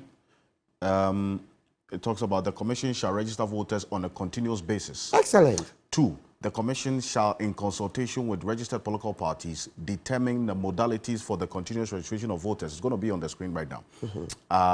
And 3. The Commission may, by notice in the Gazette, specify a period during which the registration of voters shall take place or review the original period set aside for registration. And the Commission shall include in the register of voters, goes on the names of the persons qualified and so on. And then there's another regulation that talks about the places where these registration takes place. This is Regulation 2B of CI 91. Yes. In designating a place as a registration center, the Commission shall take into consideration A, the suitability of the place for use as a polling station on election day and the accessibility of the place to prospective applicants for registration. And clearly, with what we are seeing. Yes. So that's it's a continuous. So easy. Madam Jim Mensah, answer. When was the last time you did continuous registration? When was the last time you did continuous registration? And so if you haven't done it all this one, then you have one opportunity to do it. Why won't you do it well? Why won't you do it well? Why? Is it the issue of personal property? Is it a private company you are running? This is Professor Bosman Asare. Is it a private company? Because the things they're doing just shows that they are all incompetent. Me, look, I'm not surprised. When Madam Mensah was being appointed, I said it. Those days, Joy FM, I said, look, this one is not competent. Me, I had asked. I asked around everywhere. I never heard anything positive that she was a competent person. I mean, and I knew it. So I'm not surprised that this came. And I voiced it those days when she was going to be appointed. I said, look, this woman is not competent. It's just the chronism. She's related a bit to the First Lady. You see, so that's the connection. Related to the First Lady. So this chronism, family and friends business. You remember President Kufuor? Oh, I'm not coming to do family and friends. No, knowing he was coming to increase family and friends to another level altogether and to make his family very rich, right? Through the Ken bonds and all those things. So Madam Jim Mensah's track record had always been there as an incompetent person, and she brought into the EC office. And so you remember even in 2016, in the run-up to appointing Charlotte Osei, Gabi Ochiridaku was very clear that, listen, why don't we open up the, what do you call it? The appointment process. The appointment process. Let people apply. Then they'll be vetted in public so that everybody will see. Then we'll check their track record so that we'll have a competent EC, an EC chairperson who will exude confidence. An EC chairperson who will exude confidence. A chairperson who has a strong track record. You remember even when the Nigerian professor came, Professor Jega, Atahiru Jega. Yes. The NDC, they had their own pride. They decided not to allow Charlotte Osei to meet Professor Jega, right? Yeah, we're not happy. Honorable Suini, you see how politicians, that's why I keep saying, look, these politicians and me, I keep saying it. Catholic Church, all the churches, chief imam, people come together and give us a candidate to rival Honorable Suini's. No, because they take us for granted. Because this in the EC is done, it doesn't make sense. Okay. It doesn't make sense. Prof, let me go to Professor Ransford Jampo and I'll come to you. I'll answer Sweeney. No problem. Martin, unfortunately, Martin, today I'm having to be disagreeing with you. Yes, why? Go ahead. You have your Yes. Go ahead. I worked with Jean Mensah for 14 years. Yes. You cannot doubt her competence. Right. Me too. I've asked people. I've also asked people. Let me make my point. Please, let me make my point. Go ahead. Yes. You are lucky I'm not in the studio. Please, I worked with Jean Mensah for 14 years. I will tell you, it was Jean Mensah. I'll boldly flaunt it. It was Jean Mensah who trained me. Oh. She was the one who brought together the political parties' representation in Parliament to discuss issues of national importance in an apolitical manner for 10 years. In fact, it was she and her own initiative that led to the first call for constitution review under the IEA Ghana Political Parties program that she led. I mean, it brought a lot of successes to Ghana's democracy. So, as for her competence, I cannot sit as part of a program to allow anyone to doubt it. She's a very competent person. It, however, appears that political appointments have their own way of either, so when you are given a political appointment, you must either reform the system or the system itself would reform you. And that one, I may want to believe that maybe ever since he went to to chair the commission, certain things that we were expecting would have happened are not happened in a way, a manner that we all expect. One is about this voter registration. Another is about the quest to assert the mandate of the commission vis-a-vis the complaints and comments of the people who are supposed to be affected by the exercise of the mandate of the commission. Now, this is it. Hello, am I on air? Yes, you are. Yes, you are. Yeah, this is it. This is it. When I was doing my MPhil, Master of Philosophy in Political Science, I remember I went to do a study in the Mfantsipim district titled The SHRAJ, i.e. the Commission on Human Rights and Administrative Justice, and Access to Justice in the Mfantsipim district. One of the factors that was blocking access to justice was the location of the SHRAJ office in Saltpond, my hometown. Now, it was difficult for people in Ekumpuano, Moto, Nakwa, and other hinterlands within the Mfantsipim district to drive or to move from their hinterlands to the district capital, Saltpond, to complain about human rights abuse.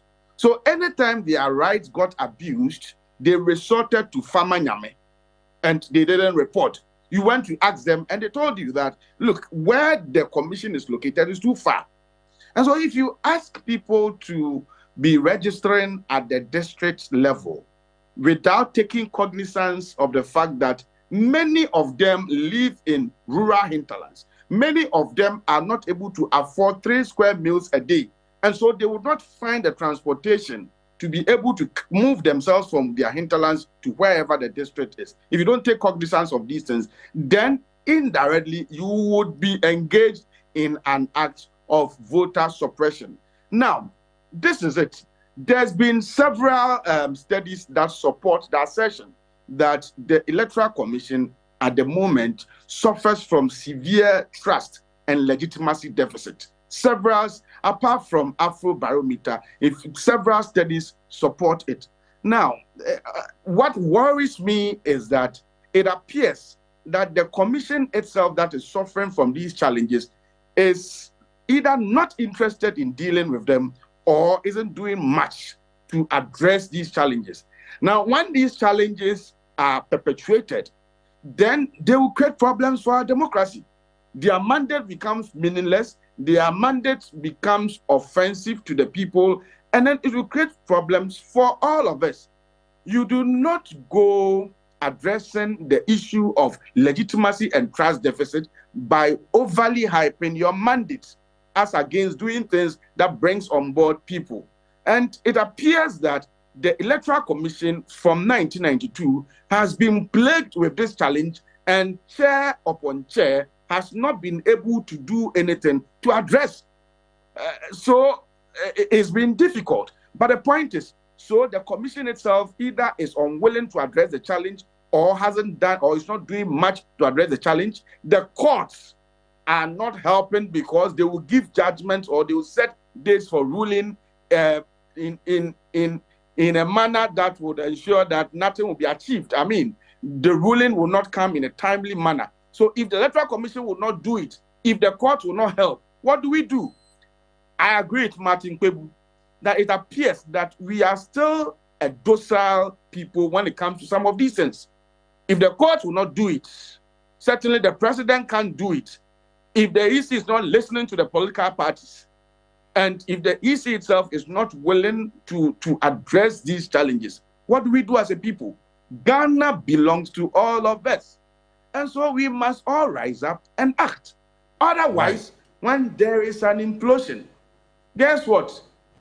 The heads of these institutions, the presidents, the top political party leaders, they are already guaranteed visas, and they have already they have their tickets, or they have the resources to be able to purchase tickets.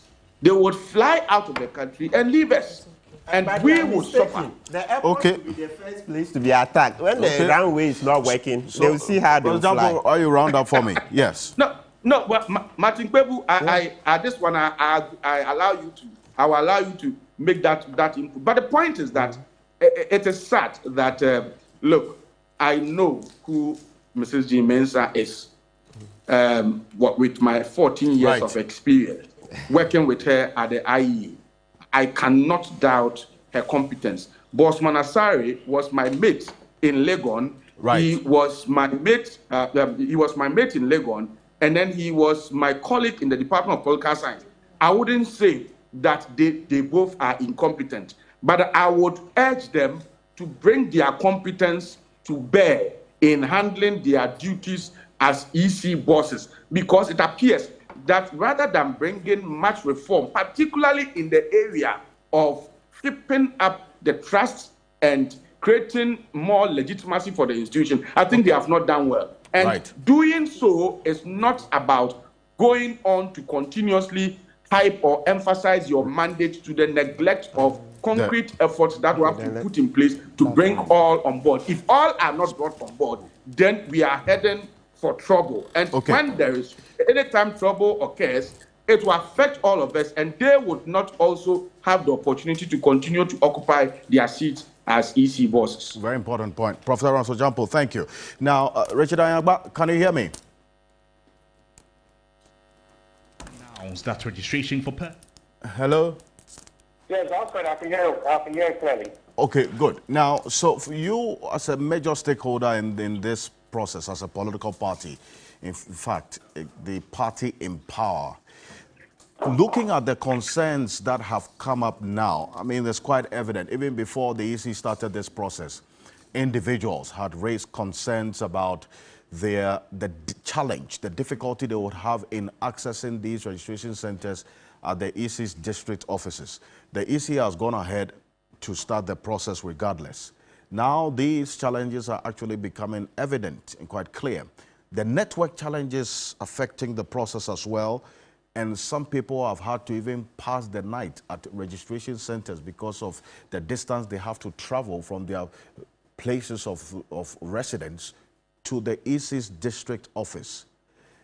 It is not just the NDC or the other political parties concerned, but for you as a party, shouldn't you be concerned about this as well? That this is posing a challenge to eligible voters who could be disenfranchised? Yeah, certainly, Alfred. Thank you very much. I was a bit concerned about some of the angles that were taken by my good Professor Jampo and Martin Kpebu, as usual, in suggesting that the EC lacks legitimacy I don't quite get that. They are legitimately appointed. They are doing their work. I mean, the issue of trust we can talk about. Martin Kpebu's suggestion of Gabon will happen in Ghana. I think these are very, inflammatory languages that we should not encourage in our public discourse. We can make the point without going that far. But the point I want to make is that the EC's rather, perceived trust issue, or maybe trust issue verified in empirical study, is as a function of political bastardization of the Electoral Commission, which includes my own political party and the NDC. And the reason is not malice. The reason is essentially to ensure that they are moderating the process that leads to the selection of leaders from district assembly all the way to the presidential level. So they are in the arena. They are at the heart of our democracy. Any election management board, Alfred, if you take the time to study across the world, in Africa, they are always caught up in public crosshairs. The discussions about them is always not as though that they are saints. The discussion always is that they have to do something right. They are not doing something right. So it is not new, this conversation, because when Madame Salvatore was there, the conversation didn't change much. Then you were having input from the New Patriotic Party calling for certain reforms and things that need to be done so that public confidence in the electoral management body of our country will be assured. Also, now the NDC in opposition to the extent they have completely abstained from IPAC. It is also designed to ensure that the EC is pushed to maintain the middle lane. So these issues would not go away from us. They would remain. And so we should not then, on the basis of that, get to the point where we are saying that the EC is so battered. And at a point, I want to agree with Professor Jampo to say that Martin Kpebu, in describing Madame Jean Mensa and her other two deputies, has gone too far and probably need to apologize for that. You cannot, in good conscience, say that these individuals who in private life have excelled, in private life accomplished in their individual capacities, to then want to, because they are managing our election body, describe them in those terms. I think that is most unfortunate. I would not say that about Martin Kpebu, and I don't think that he should be saying that about other people. But you see, Alfred, what I think we should do as a country, and I in particular reference to what is happening now. I am in the Volta region. I've been here for some days. It's the reason I couldn't join you in the studio. Yesterday, I've been to about 5 polling centers or registration centers. And in these 5 centers that I visited yesterday, I took time to have conversation with the district directors. And every one of them that I spoke to demonstrated that they are committed to ensuring that people come in and they register them hurriedly. The challenges they have explained. And I spoke to people who have come there to register. Their pain, you can see. They have challenges coming in, and then they are not able to register. They go home and having to come tomorrow and the rest of it. But you see, it has not taken away the right of people to register. People are going through the process because, look, citizenship is not a passive. It's not a passive thing. It's an active call. So citizens are taking the burden, given the challenges that is posed to them, are going through the processes to register. In one of my conversations with the regional director, Mr. Eric Japasu, we explored so many issues, talking about network challenges, talking about availability of equipment. Can you have more? Is there a way that we can, be creative in ensuring that people can get these registrations done hurriedly and quickly? in one of the centers, finally, before the end of the day in Bando, for example, the district director indicated to me what they have done. When people are coming and then they're about to shut down, I think around 5 o'clock, the online system goes down, and then they can register up to 6 till when daylight is not available because of capturing of the images. They go ahead to complete the forms for the individuals, and on the basis of that, they are able to then quickly process them the following day. I see. So they are Mr. learning. Yes. Mr. Agba, you say now you are there in the region. You've come face to face with these challenges that were talked about even before the process started, that some people have had to travel long distances to register, even at the places that you say you are, and then the network challenges that you have experienced and all. This process is going on within a particular period. And so considering the economic situation and the fact that some people that you said you have interacted with have to travel long distances, the inconvenience, and the fact that the EC is supposed to ensure that the places where the registration is taking place is accessible to eligible voters, wouldn't you also consider the concerns raised not just by the NDC, but other political parties and private citizens about how this decision by the EC could lead to disenfranchising eligible voters, the challenges that you have also come face to face with? Okay, so we need to disassociate a lot of things from the comments.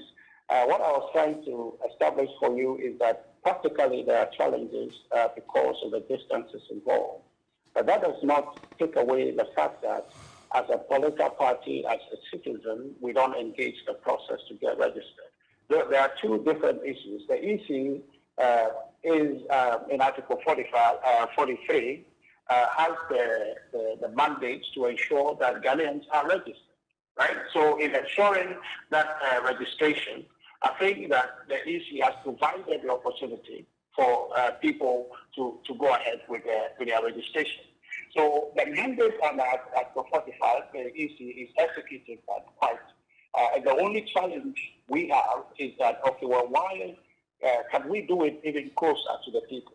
Well, look, Alfred, if you take the registration to polling station, okay, we've been in this process for quite a bit, and you know this. People still have concerns. There are still challenges even coming to register at the polling station. So those challenges will never be completely resolved. You will have challenges even if you are registering at a community a bit about 200 meters or 1 kilometer away. The point, what we must emphasize, is that the EC continuously must look at how we can make our registration smarter. You know, when Martin was speaking, he talks about CI 91, Regulation 9 specifically. This is what we must strive toward as a people. How do we operationalize that so that we don't get to a point where we have this mass registration and necessarily that is the only window people have to register? Can we gradually get to a point where when people turn 18, whatever the issues are, we can finalize it so between the EC political parties arrive at a certain workable solution to then be able to allow people on a daily basis, when they turn 18, they can just go there and get themselves registered. What would help us, and I think that the National Identification Authority is working at that spiritedly, is to ensure that all Ghanaians get the Ghana card, which is a primary document that most people who come there would have to have, to be able to go and register without any doubt that you are a Ghanaian. Okay. So once you are very, just let me conclude for you. So once you have a Ghana card, there is an incontrovertible fact that you are a Ghanaian, and then you can go and register. Okay. So yesterday, in most of the places that I went to, that if you look at the ratio, you look at the ratio of those who have the Ghana card and those who have the are there to be guaranteed for, is disproportionate. A lot of the people who came are not bearing the Ghana card. And that's another challenge as well, indeed. So the point I am making is that while you round up, Yes, so there are substantial issues that we must talk about, which is a part of administrative implementation and strategy to be able to resolve them. But let's not just put the EC down and say the EC has not done well and therefore is by malice trying to disenfranchise people. Okay. It's working within the constraints it has, and as a political party, we have a problem with that, but we are managing it, and I think the NDC have met the original chairman, secretary yesterday. They are also managing the process. And getting I see. people Thank you. Well, it just had to put it on record that you also had challenges with the process, but you didn't make that quite clear, at least with the NDC and the other political parties. They spoke about it, and it appeared that you sort of were supporting the Electoral Commission every step of the way, even when some of the processes they had put in place was going to lead to disenfranchising people. But Alasan Sweeney, let me give you another. Mr. Agba, thank you. I would come to you on yes. Yeah, Alfred, I think that now that the Electoral Commission has begun this process, it is important that when we are having these conversations, we do so without the bias that we are associated with. Because people are experiencing what many of us predicted even before the exercise began. And so I think that the Electoral Commission of Ghana has simply gone rogue. They have simply gone rogue, putting our democracy yet again under threat. And we need to call them out before it is too late. And you see, as much as I blame the Electoral Commission leadership, the commissioners, I cannot help but also blame the appointing authority. In this case, the president and his government. I, like you, could not, at the time of even the appointments, understand what went into the consideration for these people to be appointed. I mean, one, Madam Jane Mensah consistently at the IEA was always at loggerheads with the NDC. So one would have thought that any good governance, approach would have, considered her nomination, or even if she was recommended, with some pinch of salt. Not because she's not competent, but perhaps because of her history with the major political party that you are going to entrust the refereeing of a game. You should have known this. But you see, the president, in my view, and his government have simply corroded and corrupted every conceivable good governance architecture that we have in this country. They have done that. I mean, talk about the judiciary, talk about the Electoral Commission, talk about CLOSAC. I mean, for the first time, you have people in the civil service and public service holding press conferences to complain about how government is not allowing them to do their job because they bring people on contract from their private institutions to take their jobs. So they have simply, corroded and corrupted every conceivable good governance architecture that we have in this country. And that is the reason why we need to speak out. Because these things are threatening our democracy. And if you look at countries that have suffered coups, in fact, Ghana is part of it. The examples are there. Coups don't just happen in a week or a day. It is the accumulation of these frustrations that eventually leads to a coup that becomes so popular. And so we cannot wish away the intervention in our democracy in a way that we don't like by simply pretending or accommodating these, infractions. Look, what is at stake here is that the Electoral Commission has a law. Or let me say the country has a law.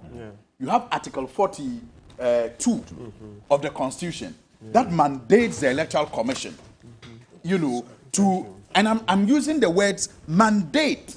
It mandates the Electoral Commission to make it possible for anybody with sound mind, 18 and above, to get registered, and it is the entitlement. And I'm choosing my words carefully.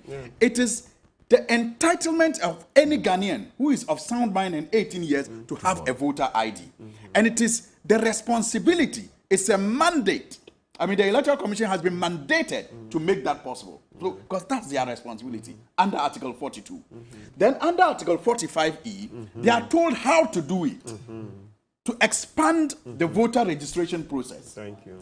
They themselves, the Electoral Commission, has come to Parliament with a law, a CI, that was approved by the people's representatives, CI 91, in which, under Regulation 22B, they make it clear that to expand voter, registration in this country, they will choose places that are suitable to be used for voting. That is under 22BA. Yes, that's what we put on the screen earlier. That to choose a registration center, you should choose a place that can be suitable for elections. That's it. On election day. Yes, the suitability of the place for use as a polling station on election day. And the accessibility. Is a consideration. Then B says that it must be accessible to the prospective applicant to register. This is a law that the Electoral Commission itself came to Parliament to get approval to support the operations they are supposed to undertake under 45E of the 1992 Constitution. Nobody forced them to put this in place. Now, the question you ask is, at the district offices in this country, the Electoral Commission district offices, are those offices suitable as polling stations on election day? Obviously, no. I don't know anywhere in this country where on election day, election takes place at the EC district office. So why go against your own law? Then B, you talk about accessibility. And here, I am tempted sometimes to say that maybe some of our problems are as a result of the number of people who are in decision making, but have little understanding of the geography of this country. So, to many people in decision making, they are more familiar with Kumasi, Accra, maybe Cape Coast, and probably Ho. They don't really know how inaccessible this country is in many parts, of the various regions. So it comes to some of them as a surprise when you tell them that some people have to travel over 100 kilometers to access their district office. And it is not just about the distance, it is even about the motorability of the roads. In some cases, it is even the crossing of water bodies. I see you want to take a break. Yes, I will indeed. Because I don't want to be interrupted. Maybe when I come, then I can wrap up. We'll be back shortly after this quick break. This is Keep On. We're live on 3FM 92.7. Stay with us. We'll be back shortly.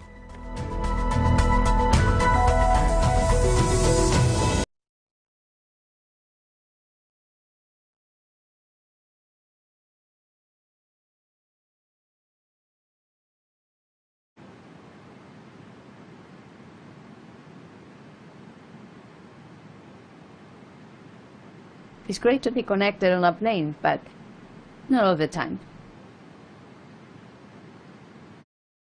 Ready for something refreshing and great tasting? For your kids' enjoyment?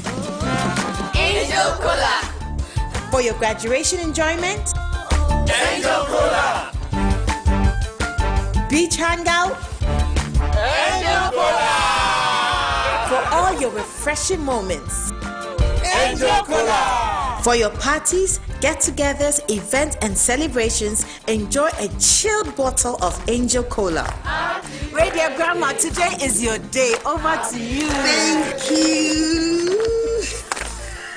Enjoyment Cola. Angel Cola. The Enjoyment Cola. Enjoy all your moments and fun time with Angel Cola. This advert is FDA approved.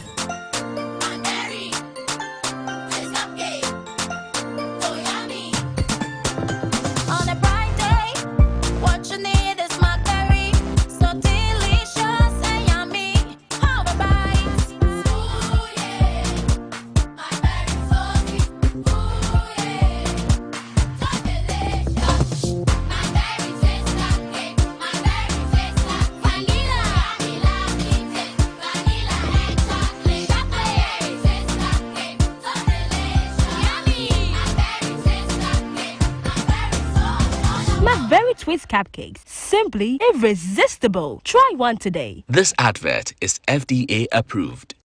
Just close the doors, and you're in a world of your own. Travel is not just about the destination, it's also about how you get there. Fly Emirates. Fly better. Legends don't just speak, and when they speak, they make sure they leave a mark. And this week's episode of The Day Show is nothing short of that.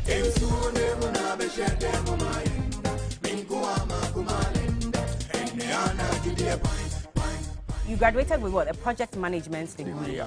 Tell me why you went back to school. I promised my mom that I would go to uni. But then before I realized, SRC president was calling. Has the president failed? I'm a person that does Yeah. not buy into the idea of build a national cathedral. It's purely misplaced priority. Okay. What do you say about all this conversation about why Ghanaians are not up there, we're not winning a Grammy, etc.? That is not all. Beyond Samini, we also have the Arc Band. You'd love to listen to them all day long.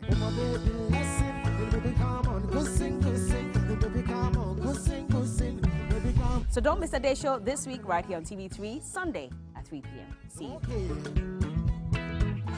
The Day Show, Sundays at 3 p.m. on TV3. This program is sponsored by Onga. I wish to proffer my sincere apology to His Excellency the President Nana Addo Dankwa Akufo-Addo, the Vice President Dr. Mahmoud Bawumia, the Chief of Staff Honorable Frema Osei Opare, the Majority Leader and the entire leadership of Parliament, my colleague members of Parliament, the entire Majority Caucus, the leadership of our great party, the National Chairman and the General Secretary, together with all your executives, the regional executives of Greater Accra, the constituency executives of Dome-Kwabenya, led by Chairman Bonsu, all polling station executives. I wish to state that I'm sincerely sorry. I apologize for my actions and inactions. None of my actions were intentional, deliberate, or calculated to bring disrepute to our great party. I was going through a lot as a mother and as a woman. I want to take this opportunity to ask for your forgiveness for anything untoward that I have done to bring the name of the party into disrepute. As the saying goes, to err is human and to forgive is divine. I ask for your forgiveness. My name is Adwoa Safo, the Member of Parliament for the good people of Dome-Kwabenya. Thank you. I wish to proffer my sincere apology to His Excellency the President Nana Addo Dankwa Akufo-Addo, the Vice President Dr. Mahmoud Bawumia, the Chief of Staff Honorable Frema Osei Opare, the Majority Leader and the entire leadership of Parliament, my colleague members of Parliament, the entire Majority Caucus, the leadership of our great party, the National Chairman and the General Secretary, together with all your executives, the regional executives of Greater Accra, the constituency executives of Dome-Kwabenya, led by Chairman Bonsu, all polling station executives. I wish to state that I'm sincerely sorry. I apologize for my actions and inactions. None of my actions were intentional, deliberate, or calculated to bring disrepute to our great party. So that's Sarah Adwoa Safo, Member of Parliament for the Dome-Kwabenya constituency there. Well, apologizing and wants to have another bite at being the parliamentary candidate for the NPP in the Dome-Kwabenya constituency. I still have my guest with me in studio and on Zoom. Professor Ransford Jampo, Dr. John Osai Kwapong, Richard Ahiagba, Honorable Hassan Suini, and lawyer Martin Kpebu. Hassan Suini. Yes. So I see that you want to move us on to the next topic of Adwoa Safo. And, well, her apology is also related to the registration exercise because clearly it is about her desire to still represent her people in the constituency, I mean in Parliament. But you see, I was on a point, if you permit me to just land on it, then I will speak on this Adwoa Safo thing. You see, I was talking about the EC's own laws that they brought to Parliament and the people's representatives approved for them and how they are supposed to go by it. Now, the decision to limit the registration to their district offices beats, one's imagination why they will want to go against their own regulations. Because the district office is not a voting center. The district office is not accessible to so many people in this country. And so, why will they want to do that? And then, this is not just reduced to talking. Like some people will say, then if it is illegal, why don't you go to court? Why don't you use the law to stop them? And that is where I will want to repeat the point I made earlier, that look, all good governance architecture in this country seem to have been corrupted and corroded. Because why would we go to court? And then, first of all, you are told by the registrar that the Chief Justice says you can't get a date until she's around. In this age, 2023, because she's available, you cannot get a date for a hearing. Then you have another suit that has been filed and served the Electoral Commission. Yet they ignore it and they continue with their exercise. Only months ago, Alfred, only months ago, in May, when the NDC was going to conduct its internal, flag bearership race, the same Electoral Commission, on the basis of a suit that was filed by one of the aspirants, Dr. Kobna Dufour, announced to the whole world that they were unable to conduct elections for the NDC. They were unable to supervise the elections because one of the aspirants had filed a suit, an injunction. The same injunction or similar injunction that has been filed against them, as far as this exercise is concerned, it's not stopping them from doing that. I mean, from going ahead. So you cannot, for the life of, and when you speak, and I'll end on this note, when you say that, like you said, Council, that this whole exercise is deliberately structured to voter suppress, people say, to whose benefit? Look, any political scientist or researcher will tell you that when you make voter registration as difficult as they have done, you limit the opportunity for people with less incomes. People who are deprived, you limit their opportunity to get to register. Because you see, I will not pay to transport myself 100 kilometers. I can't even pay. Meanwhile, the researchers again will tell you that the less privileged, the underprivileged, have a higher tendency of voting against a party in government.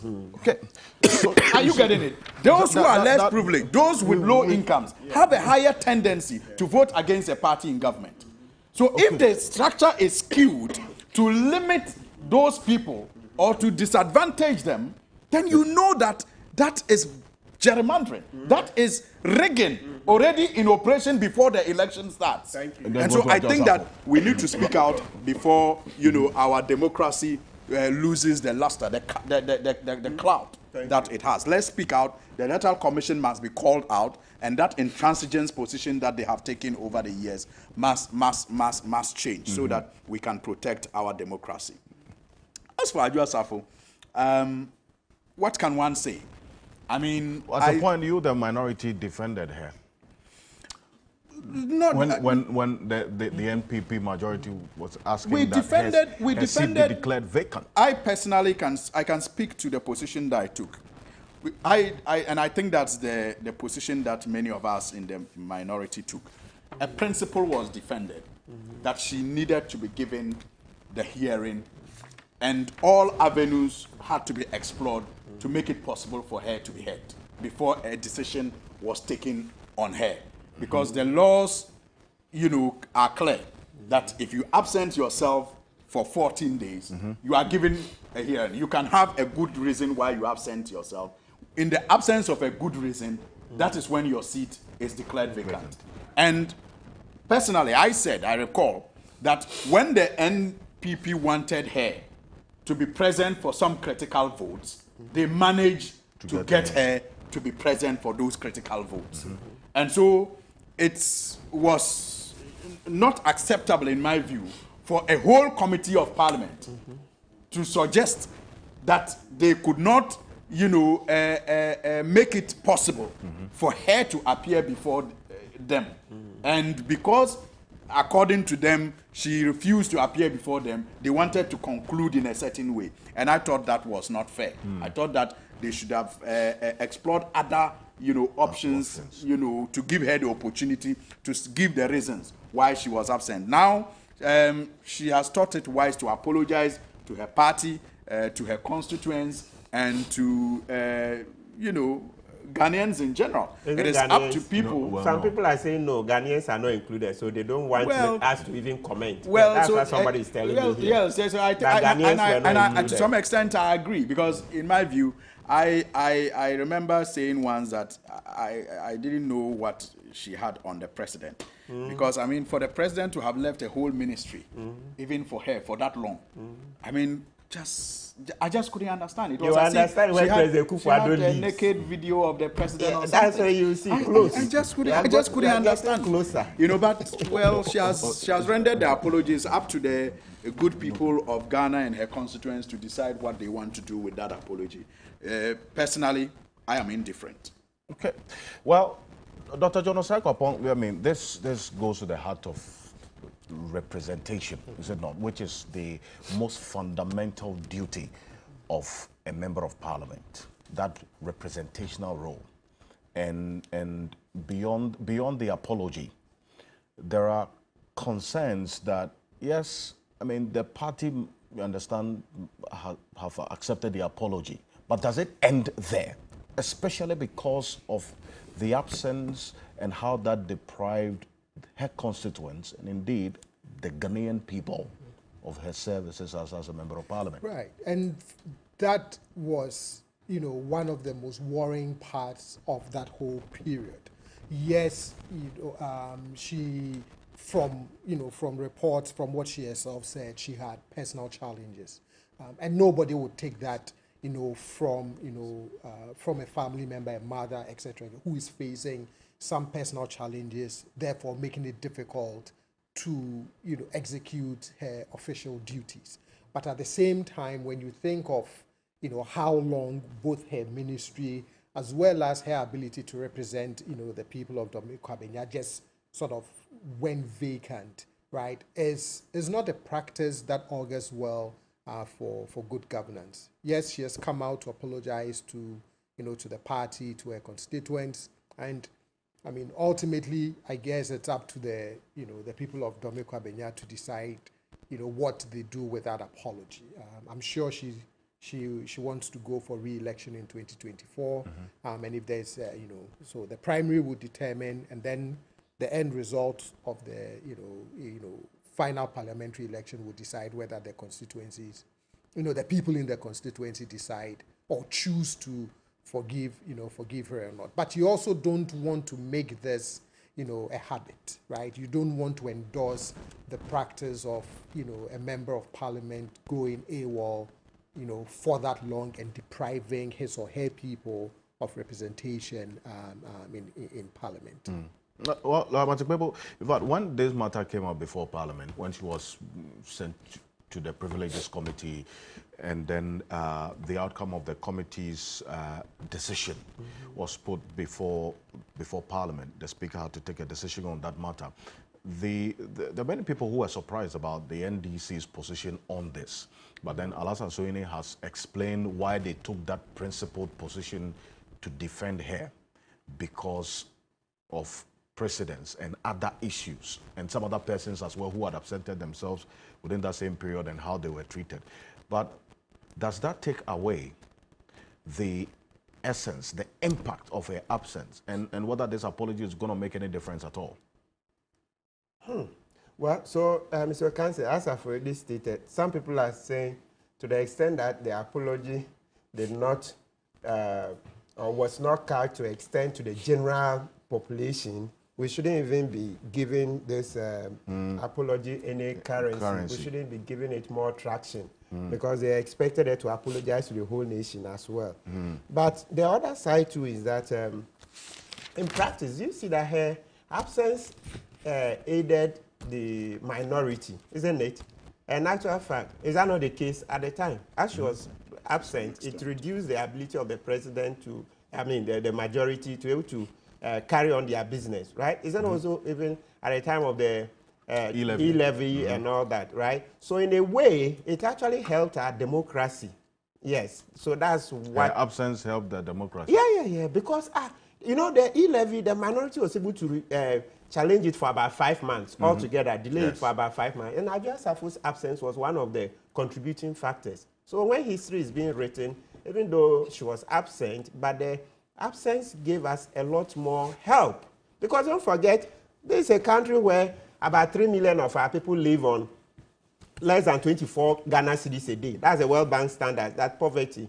People who live on less than $1.90. And if I convert generously, I'll put it at 24 this in Ghana cedis. So with the coming of the e-levy, it was going to even make the situation worse, because if you were sending, you see now, when you send even 100 Ghana, you are deducted, right, for the e-levy. Right, so when it was coming, you know, the way the government was feeling gung-ho about it and everything, Ajua Safo's absence helped. So to that extent, it's just like the way for Christians, you say you don't like Judas, right? But if Judas hadn't played his role, if he hadn't betrayed Jesus, how are you going to be saved? You say, so that's the same way you should look at Ajua Safo. Ajua Safo is like Judas, okay? Judas Iscariot. So let's look at it that way. So, but she wasn't only absent as a member of parliament, but as a minister as well. Yeah, and that one, yes. So I have a different argument for it. The president was supposed to change it, but I mean the president wasn't doing it. That's why I buy into Honorable Suini's argument that why does she have a naked video of president? It's a question. That's why. That's Ajua Safo have Mampam.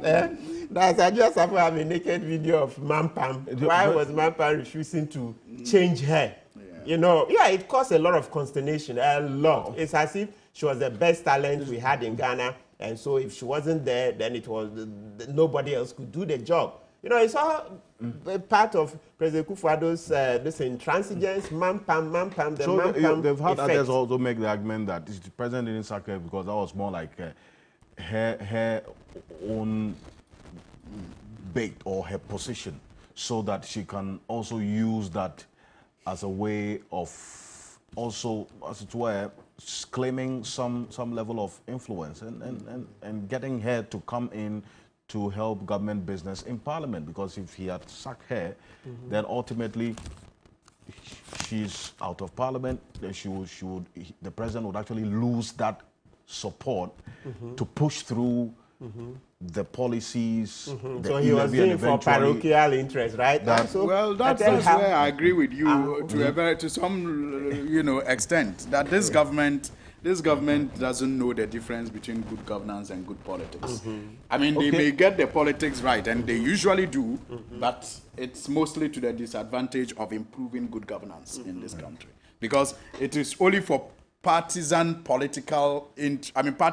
reasons that the president would have been careful to dismiss her. Otherwise, if you were running a corporate institution and your worker or manager behaved that way, you will not think twice about dismissing the person. But if you are too concerned about how politically correct that decision is, then good governance will suffer. Okay, so I should go on. Yeah, so, so that decision, and also let's not forget, in a way, you remember President Kufuor had too many ministers, and till date, still too many, right? Yes, so if it were even that in her absence, she wouldn't be paid, you know, and all that, then would have said, oh, it's good he didn't take any decision on it. But to the extent that she was still being paid and the rest, so he was, like Honorable Sui, he was doing politics. But he forgets. You see, one thing we should always remember is that this is what, September, right? The year is almost out. Next year, President Kufuor will answer for all of this. Yeah, when he's leaving office, he will answer for all of this, even to the extent that I will be asking that he be prosecuted. Yeah, for the corruption and all those things. Yeah. So he should think about it. As for the corruption, he will face it. Prosecution, or will be leading the charges. You see how the immunity, the immunity the Constitution grants, it's not for crime. not for your personal aggrandizement. It says when you do the work in good faith. So the immunity is for the things that he's done to move Ghana forward. But all the corruption will ask that he be prosecuted. So you also, when you push that argument about about the politics of it, you would also have the minority's position on this matter also being brought to question, is it not? That yes, it was to your interest that she still stays out, because then the NPP had less numbers. No, you see, it was in that regard, Alfred. It was in the interest of good governance, and that's where I agree with counsel. Because one of the ingredients of good governance is for the executive to be held accountable. And so, if you had a position that was popular with the people, in this case, people were against the e-levy. All the research that people conducted, including the University of Ghana conducted, showed that the e-levy was unpopular. And you had the opposition, amplifying the voices of the people. And her absence made it possible for the people's views to hold sway. That's what good governance is all about. Also violated the rules of Parliament. How? Even not granting audience to the Privileges Committee of Parliament when they called on her. So the absence, many the violation was the reason why the member of Parliament for North Tongue, Honorable Samuel Okudzeto Ablakwa, raised, which necessitated the speaker to put up a committee, because that violation is a conditional one. It is not automatic that when you absent yourself from Parliament for 14 days, you are dismissed. Your seat is declared vacant. It says that unless you have a good reason for absenting yourself, so the processes that will determine the reason was kicked in motion. But she was not able to appear before that, committee. And I personally was of the view that the committee didn't do enough to get her to appear. She just refused. Because you see, the committee has the powers of, I think, a high court. A committee of Parliament has the powers of a high court. They could have even subpoenaed her. They didn't do all of that. You see? And so I was of the view that they did not exhaust all the means they had to get her to appear. And so to conclude on the matter was not going to be fair. It would be different. For example, it would be different to say maybe she was unable to, or she refused to. There are two different things. Because within that period, she was seen on TikTok and all of that, So then questions were asked about whether she was really unable to, or she just refused not to appear or attend to the Privilege Committee's or invitation on this. But Professor Jampo, let me bring you in on this matter, please. Well, thank you. I think given the level of my disappointment with this particular President of the Republic, I would always subject him to critical scrutiny. I will do so with every sweat that I have in me. But Martin, with the greatest of respect to you, I don't think it's right for us to continue to refer to President Akufo-Addo as Mampam. I don't, given the office that he occupies. Let's subject him under critical scrutiny, but then without the name. If we can take that out.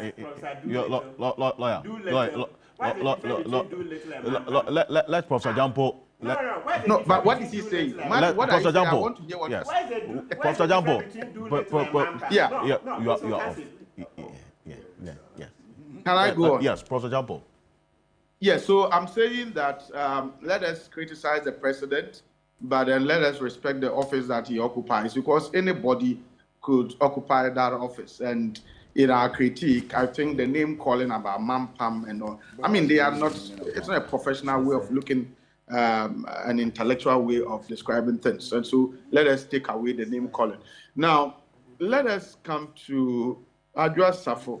She said she was going through a lot as a mother, and for me, having been raised by a single parent, if a mother tells you that I was going through a lot, it touches me. Even though I had a father, I was raised singly by my mother, and it was difficult. So it touches me But the question I keep asking myself, going through the apology that she's rendered, is what at all was she going through that her own party didn't know?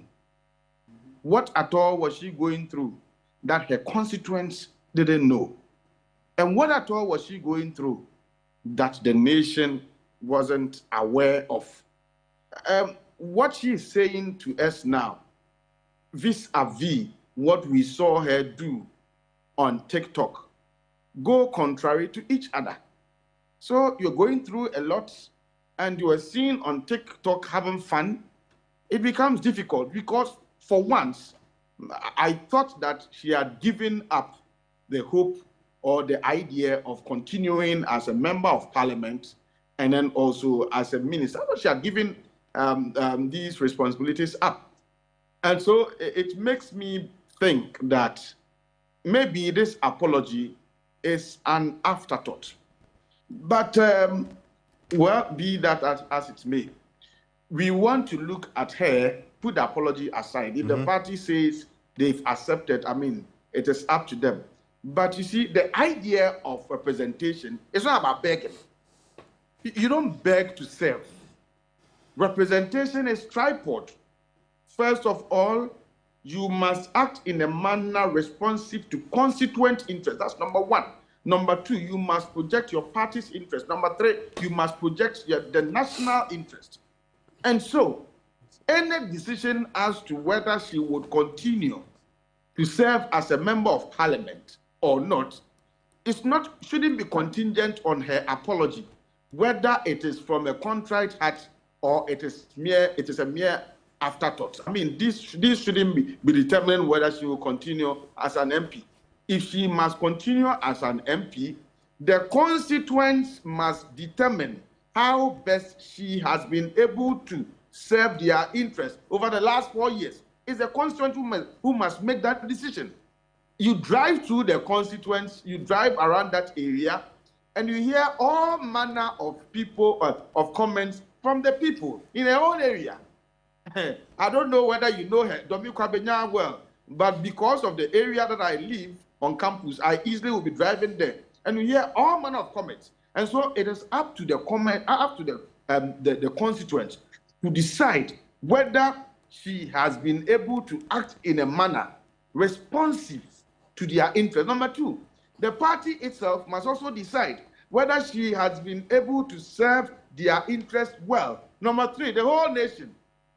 We must also be in a position to judge whether she's been a good MP or not. If she's able to pass these three tests, then maybe her apology would be the icing on the cake. But if she's not been able to do that, then I'm sorry. Don't forget that she's going to have Gabo around, Michael Kwe Jr., who lost narrowly to her in the last parliamentary primaries of the MPP in that constituency.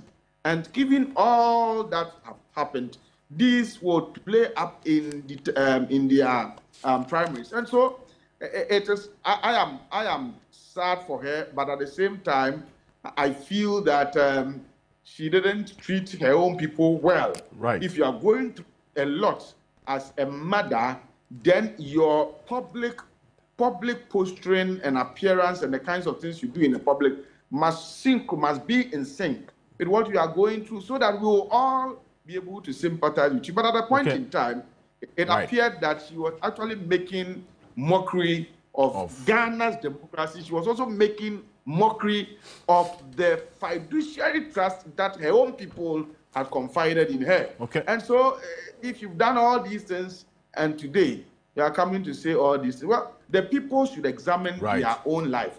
They should share their system.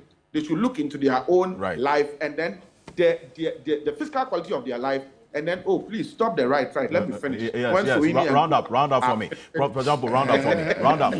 Round up. Yes, round up, please.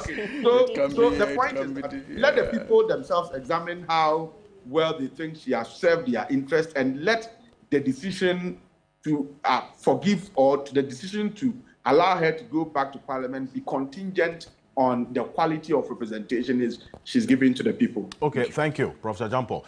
Richard Ahiagba, is still with us on the telephone. Mr. Ayagba, can you hear me? Hello, Mr. Ayagba, can you hear me? I can hear you, Alfred. Can you hear me? Yes. So now you indicated you've accepted Adjoa Safo's apology as a political party, correct? So after the apology accepted, then what next? Well, thank you, Alfred.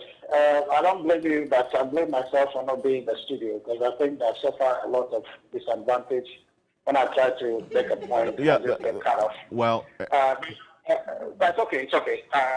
Next time I'll make sure that I'm in the studio. Okay, indeed. Alfred, you know, let me make this humble plea, and I want to find the first example because I've noted to come back to that point. My senior brother, Martin Kebu, I think that TV3... So that point, I think, has been cleared up and addressed. No. I'm the Director of Communication for the New Patriotic Party, the party of the President. I think I reserve the right to make a comment on this matter. I think that Media General will have to exercise some responsibility to its viewers and listeners in taking a decision on Martin Kebu's continuous presence on this platform and his propensity to insult the president at will and the government, characterize it in ways that is completely unacceptable and unexemplary. I think that we need to have a decision from Media General on this matter, and I'll leave it there. Look, I think the MP for Dome-Kwabenya has apologized, and I think that she made an appropriate point to say that all of us can err and all of us deserves forgiveness. The political ramifications of what she has done in her constituency, whether or not her constituents will consider having her represent them, that's a matter of democracy, a matter of their choice to exercise their franchise. But as a party, I am not aware of anything that constrains her currently. I'm speaking to our disciplinary procedures as allowed by our Constitution. I don't know about any disciplinary measures that have been instituted against her at the constituency level. And so therefore, there isn't anything in the wisdom of the party in Dome-Kwabenya that has come up to the point where they have thought that maybe she needed to be disciplined and therefore cited. So on account of that, I think that she's a human being. And I think what is profound in what she said, that she was going through things after mother. And I think that those things after mother, there's very little we know about that. I have had instances where people having given birth had some serious complications, things that will be confounding to you. You see it and you think it's a simple thing, it's something that should be resolved. But there's a lot that happens in the woman's world that as men we might not be able to know. So I think that she's come around full circle, and her apology as human as we all are. I think that we need to exercise our humanity in supporting her. But as to whether that gives her any political advantage, I think that it is for a constituents to determine. Okay, it's for the constituents to decide whether this will give her any political advantage or not. Thank you, Mr. Ayagba. Then also to put it on record that for us here at Media General, we exercise that editorial right to decide on who comes on this platform or otherwise. And it is that editorial right that we consistently exercise in bringing lawyer Martin Kebu on this platform. And for you as a political party, you cannot dictate or decide who comes on this platform and what the person says. And if there is any indication of he being reined in consistently on this platform, I have done that. That is just to put it on record and to respond to the issues that you put out earlier. Thank you. We'll be back shortly after this quick break. Stay with us.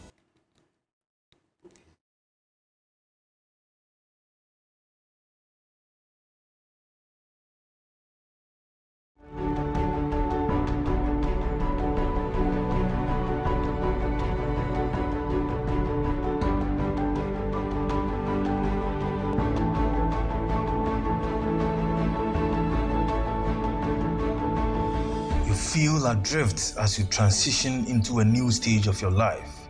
The future seems like a blank space until you discover the passion within. The canvas of the future is yours to paint. Welcome to a world of opportunities. Heritage Christian College, offering world-class university education, training compassionate entrepreneurial leaders.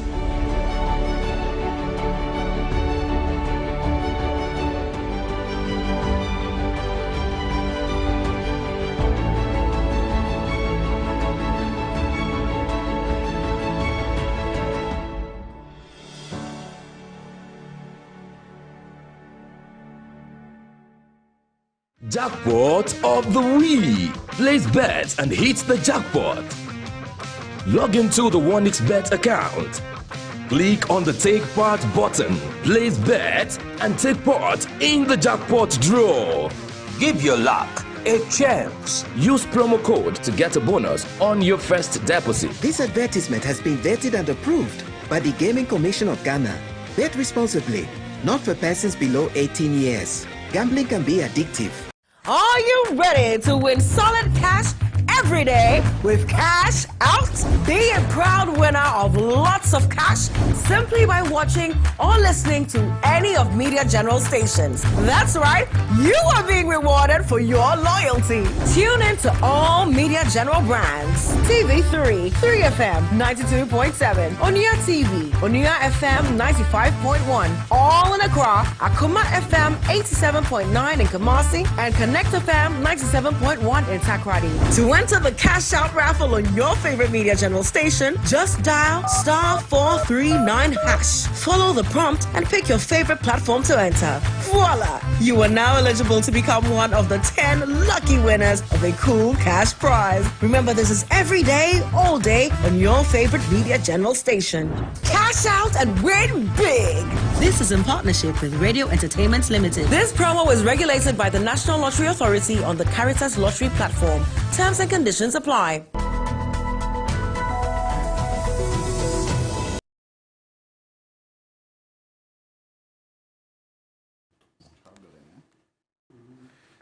So within the week, the cocoa farmers, and in fact, welcome back to Key Point here on TV3. We're also live on 3FM 92.7. The new spot, in fact, the price for a bag of cocoa was announced by the president over the weekend. And then also that generated some reaction, especially from even the cocoa farmers themselves. And beyond that, the NDC indicating that the cocoa farmers deserve better. Now, let me start off with you, Alan Sansoni, because the question that the Cocoa Board CEO poses to you is that you know that the spot price is not what is used to determine the price to pay cocoa farmers. And that is the forward pricing. And so even the cocoa that is being produced this year has already been sold using the forward pricing mechanism. So what exactly is your issue? And what was the price that it was sold at?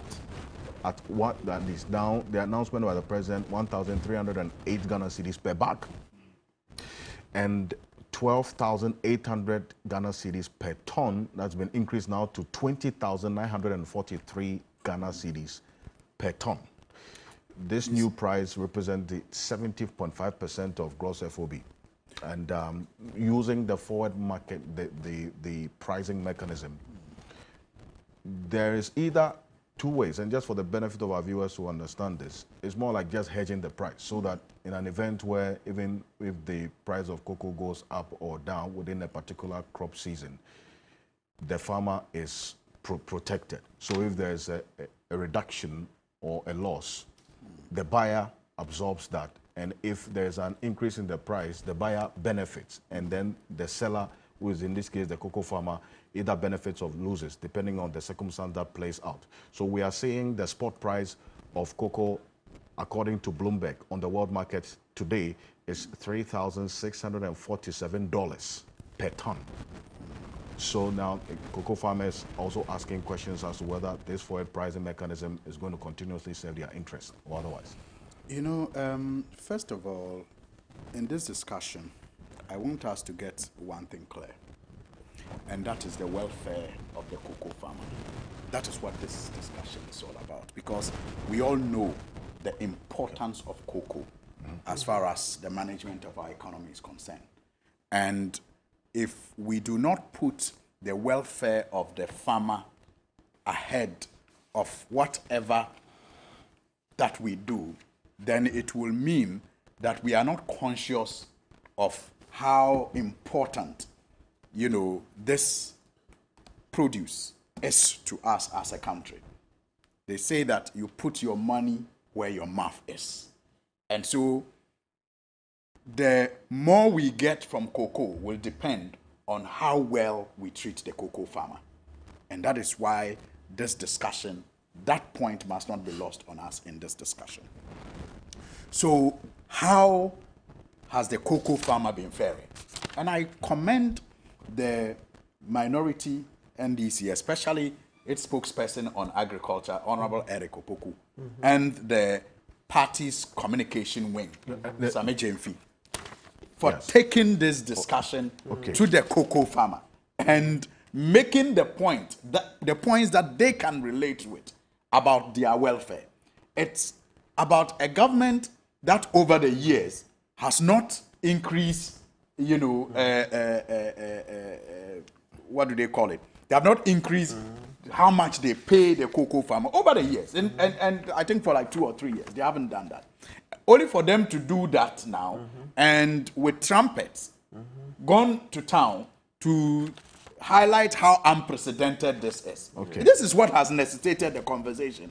Then the issue now is, let's compare the welfare then and now. Given how much you are selling cocoa, a bag of cocoa today, compared to how much a bag of cocoa was sold in the past, and the welfare issues that were addressed in the past compared to now. I mean, today, how many bundles of zinc? Because you don't have time, I'm going to rush the conversation. Because I see you're already wrapping it up, and the time is almost up. Today, how many bundles of zinc can what is offered the cocoa farmer buy compared to then? That's good. Perfect. How many bags of cement can what is offered them buy compared to what was offered them in the past? That is how you determine whether their welfare has improved or otherwise. And clearly, they could get more in the past than they no bundles of zinc, more cement now than they can get. No matter how high the prices. 2 minutes. So 2 minutes to Richard Ahiagba as well. It's a difficult indeed conversation to have when the time it's not ending anytime soon. I agree with you on that. So it's about the issue now is more now getting to the time value of money as to whether the welfare then, with the money that the cocoa farmers were paid during the NDC, and now because of all the situations with the economy and how much it is taken away from the farmers, including their cost of production. Jagba. Very much. I think the time I bailed out Brother Soyini so nicely, because the conversation about this cocoa price, producer price increase, the NDC just got it all wrong. And in fact, what they were trying to do was just to muddy the waters, to create a false impression, to create doubt in the minds of cocoa producers that this historic increase in producer price is not good enough for them, that there is something better to go fish for. When they, the NDC, could not meet this standard, when they were paid more for cocoa, 1 metric ton, they were paid $2,950. They couldn't pay them what is being paid at $2,600. So the NDC is shameless. Honorable Opoku mounted a platform in the Abiesaba and a half regions to say that, oh, they have cheated you, they should have paid you more. At the same time, we're saying that cocoa farmers themselves are expressing appreciation because they know what has happened to them. They feel it, they know it. The NDC couldn't do it, somebody is there, they appreciate it. And so that's on record. Number 2, Alfred, isn't it shameless? Isn't it shameful for Honorable Eric Opoku to mount a platform in a house to say that, oh, doing some calculations to say it's actually supposed to be 2,000 something, and they are taking 500 or 1,500 Ghana cedis away from metric ton because they could have paid you more. A year before that, the prior season, cocoa farmers were paid 12,800 cedis per metric ton. 800 cedis per bag. When it was Honorable Ensoko, why didn't we go and launch a platform there and say, oh, they should have paid you 1,308 Ghana cedis and 20,946? You see the hypocrisy? It's 12,800 more than 20,000 for 943. So the NDC completely is just playing with the heads of people. And I find it very objectionable, right? If they are consistent in making this case, they should have been making that argument a long time ago, including when they were in government. Okay. So what about ACO and say they themselves are not paying cocoa farmers well? This all right. has happened in a time that in spite of all the difficulty, the global difficulty, government has chosen to say that the income, the returns from cocoa, a bigger portion should go to the farmers. Okay. And they, the NCC, cannot make this decision. And the NCC has made it because we are thinking about the farmers, because we prioritize cocoa farmers, and for the point that you need to go, and we need to make continuously, is that the farmers themselves appreciate this 50-year high increase that they have not seen. Okay, thank you. Between the two political parties, Richard Ayangba, thank you very much. It's the Director of Communications of the MPP. Also, Professor Ransford Jampo, thank you for joining us. Professor of Political Science, University of Ghana, Legon. Martin Kpebu is private legal practitioner. And Dr. John Osai Kwapong, Democracy and Development Fellow at the Center for Democratic Development, CDD Ghana. The Honorable Al-Hassan Suini, Member of Parliament for the Tamale North constituency.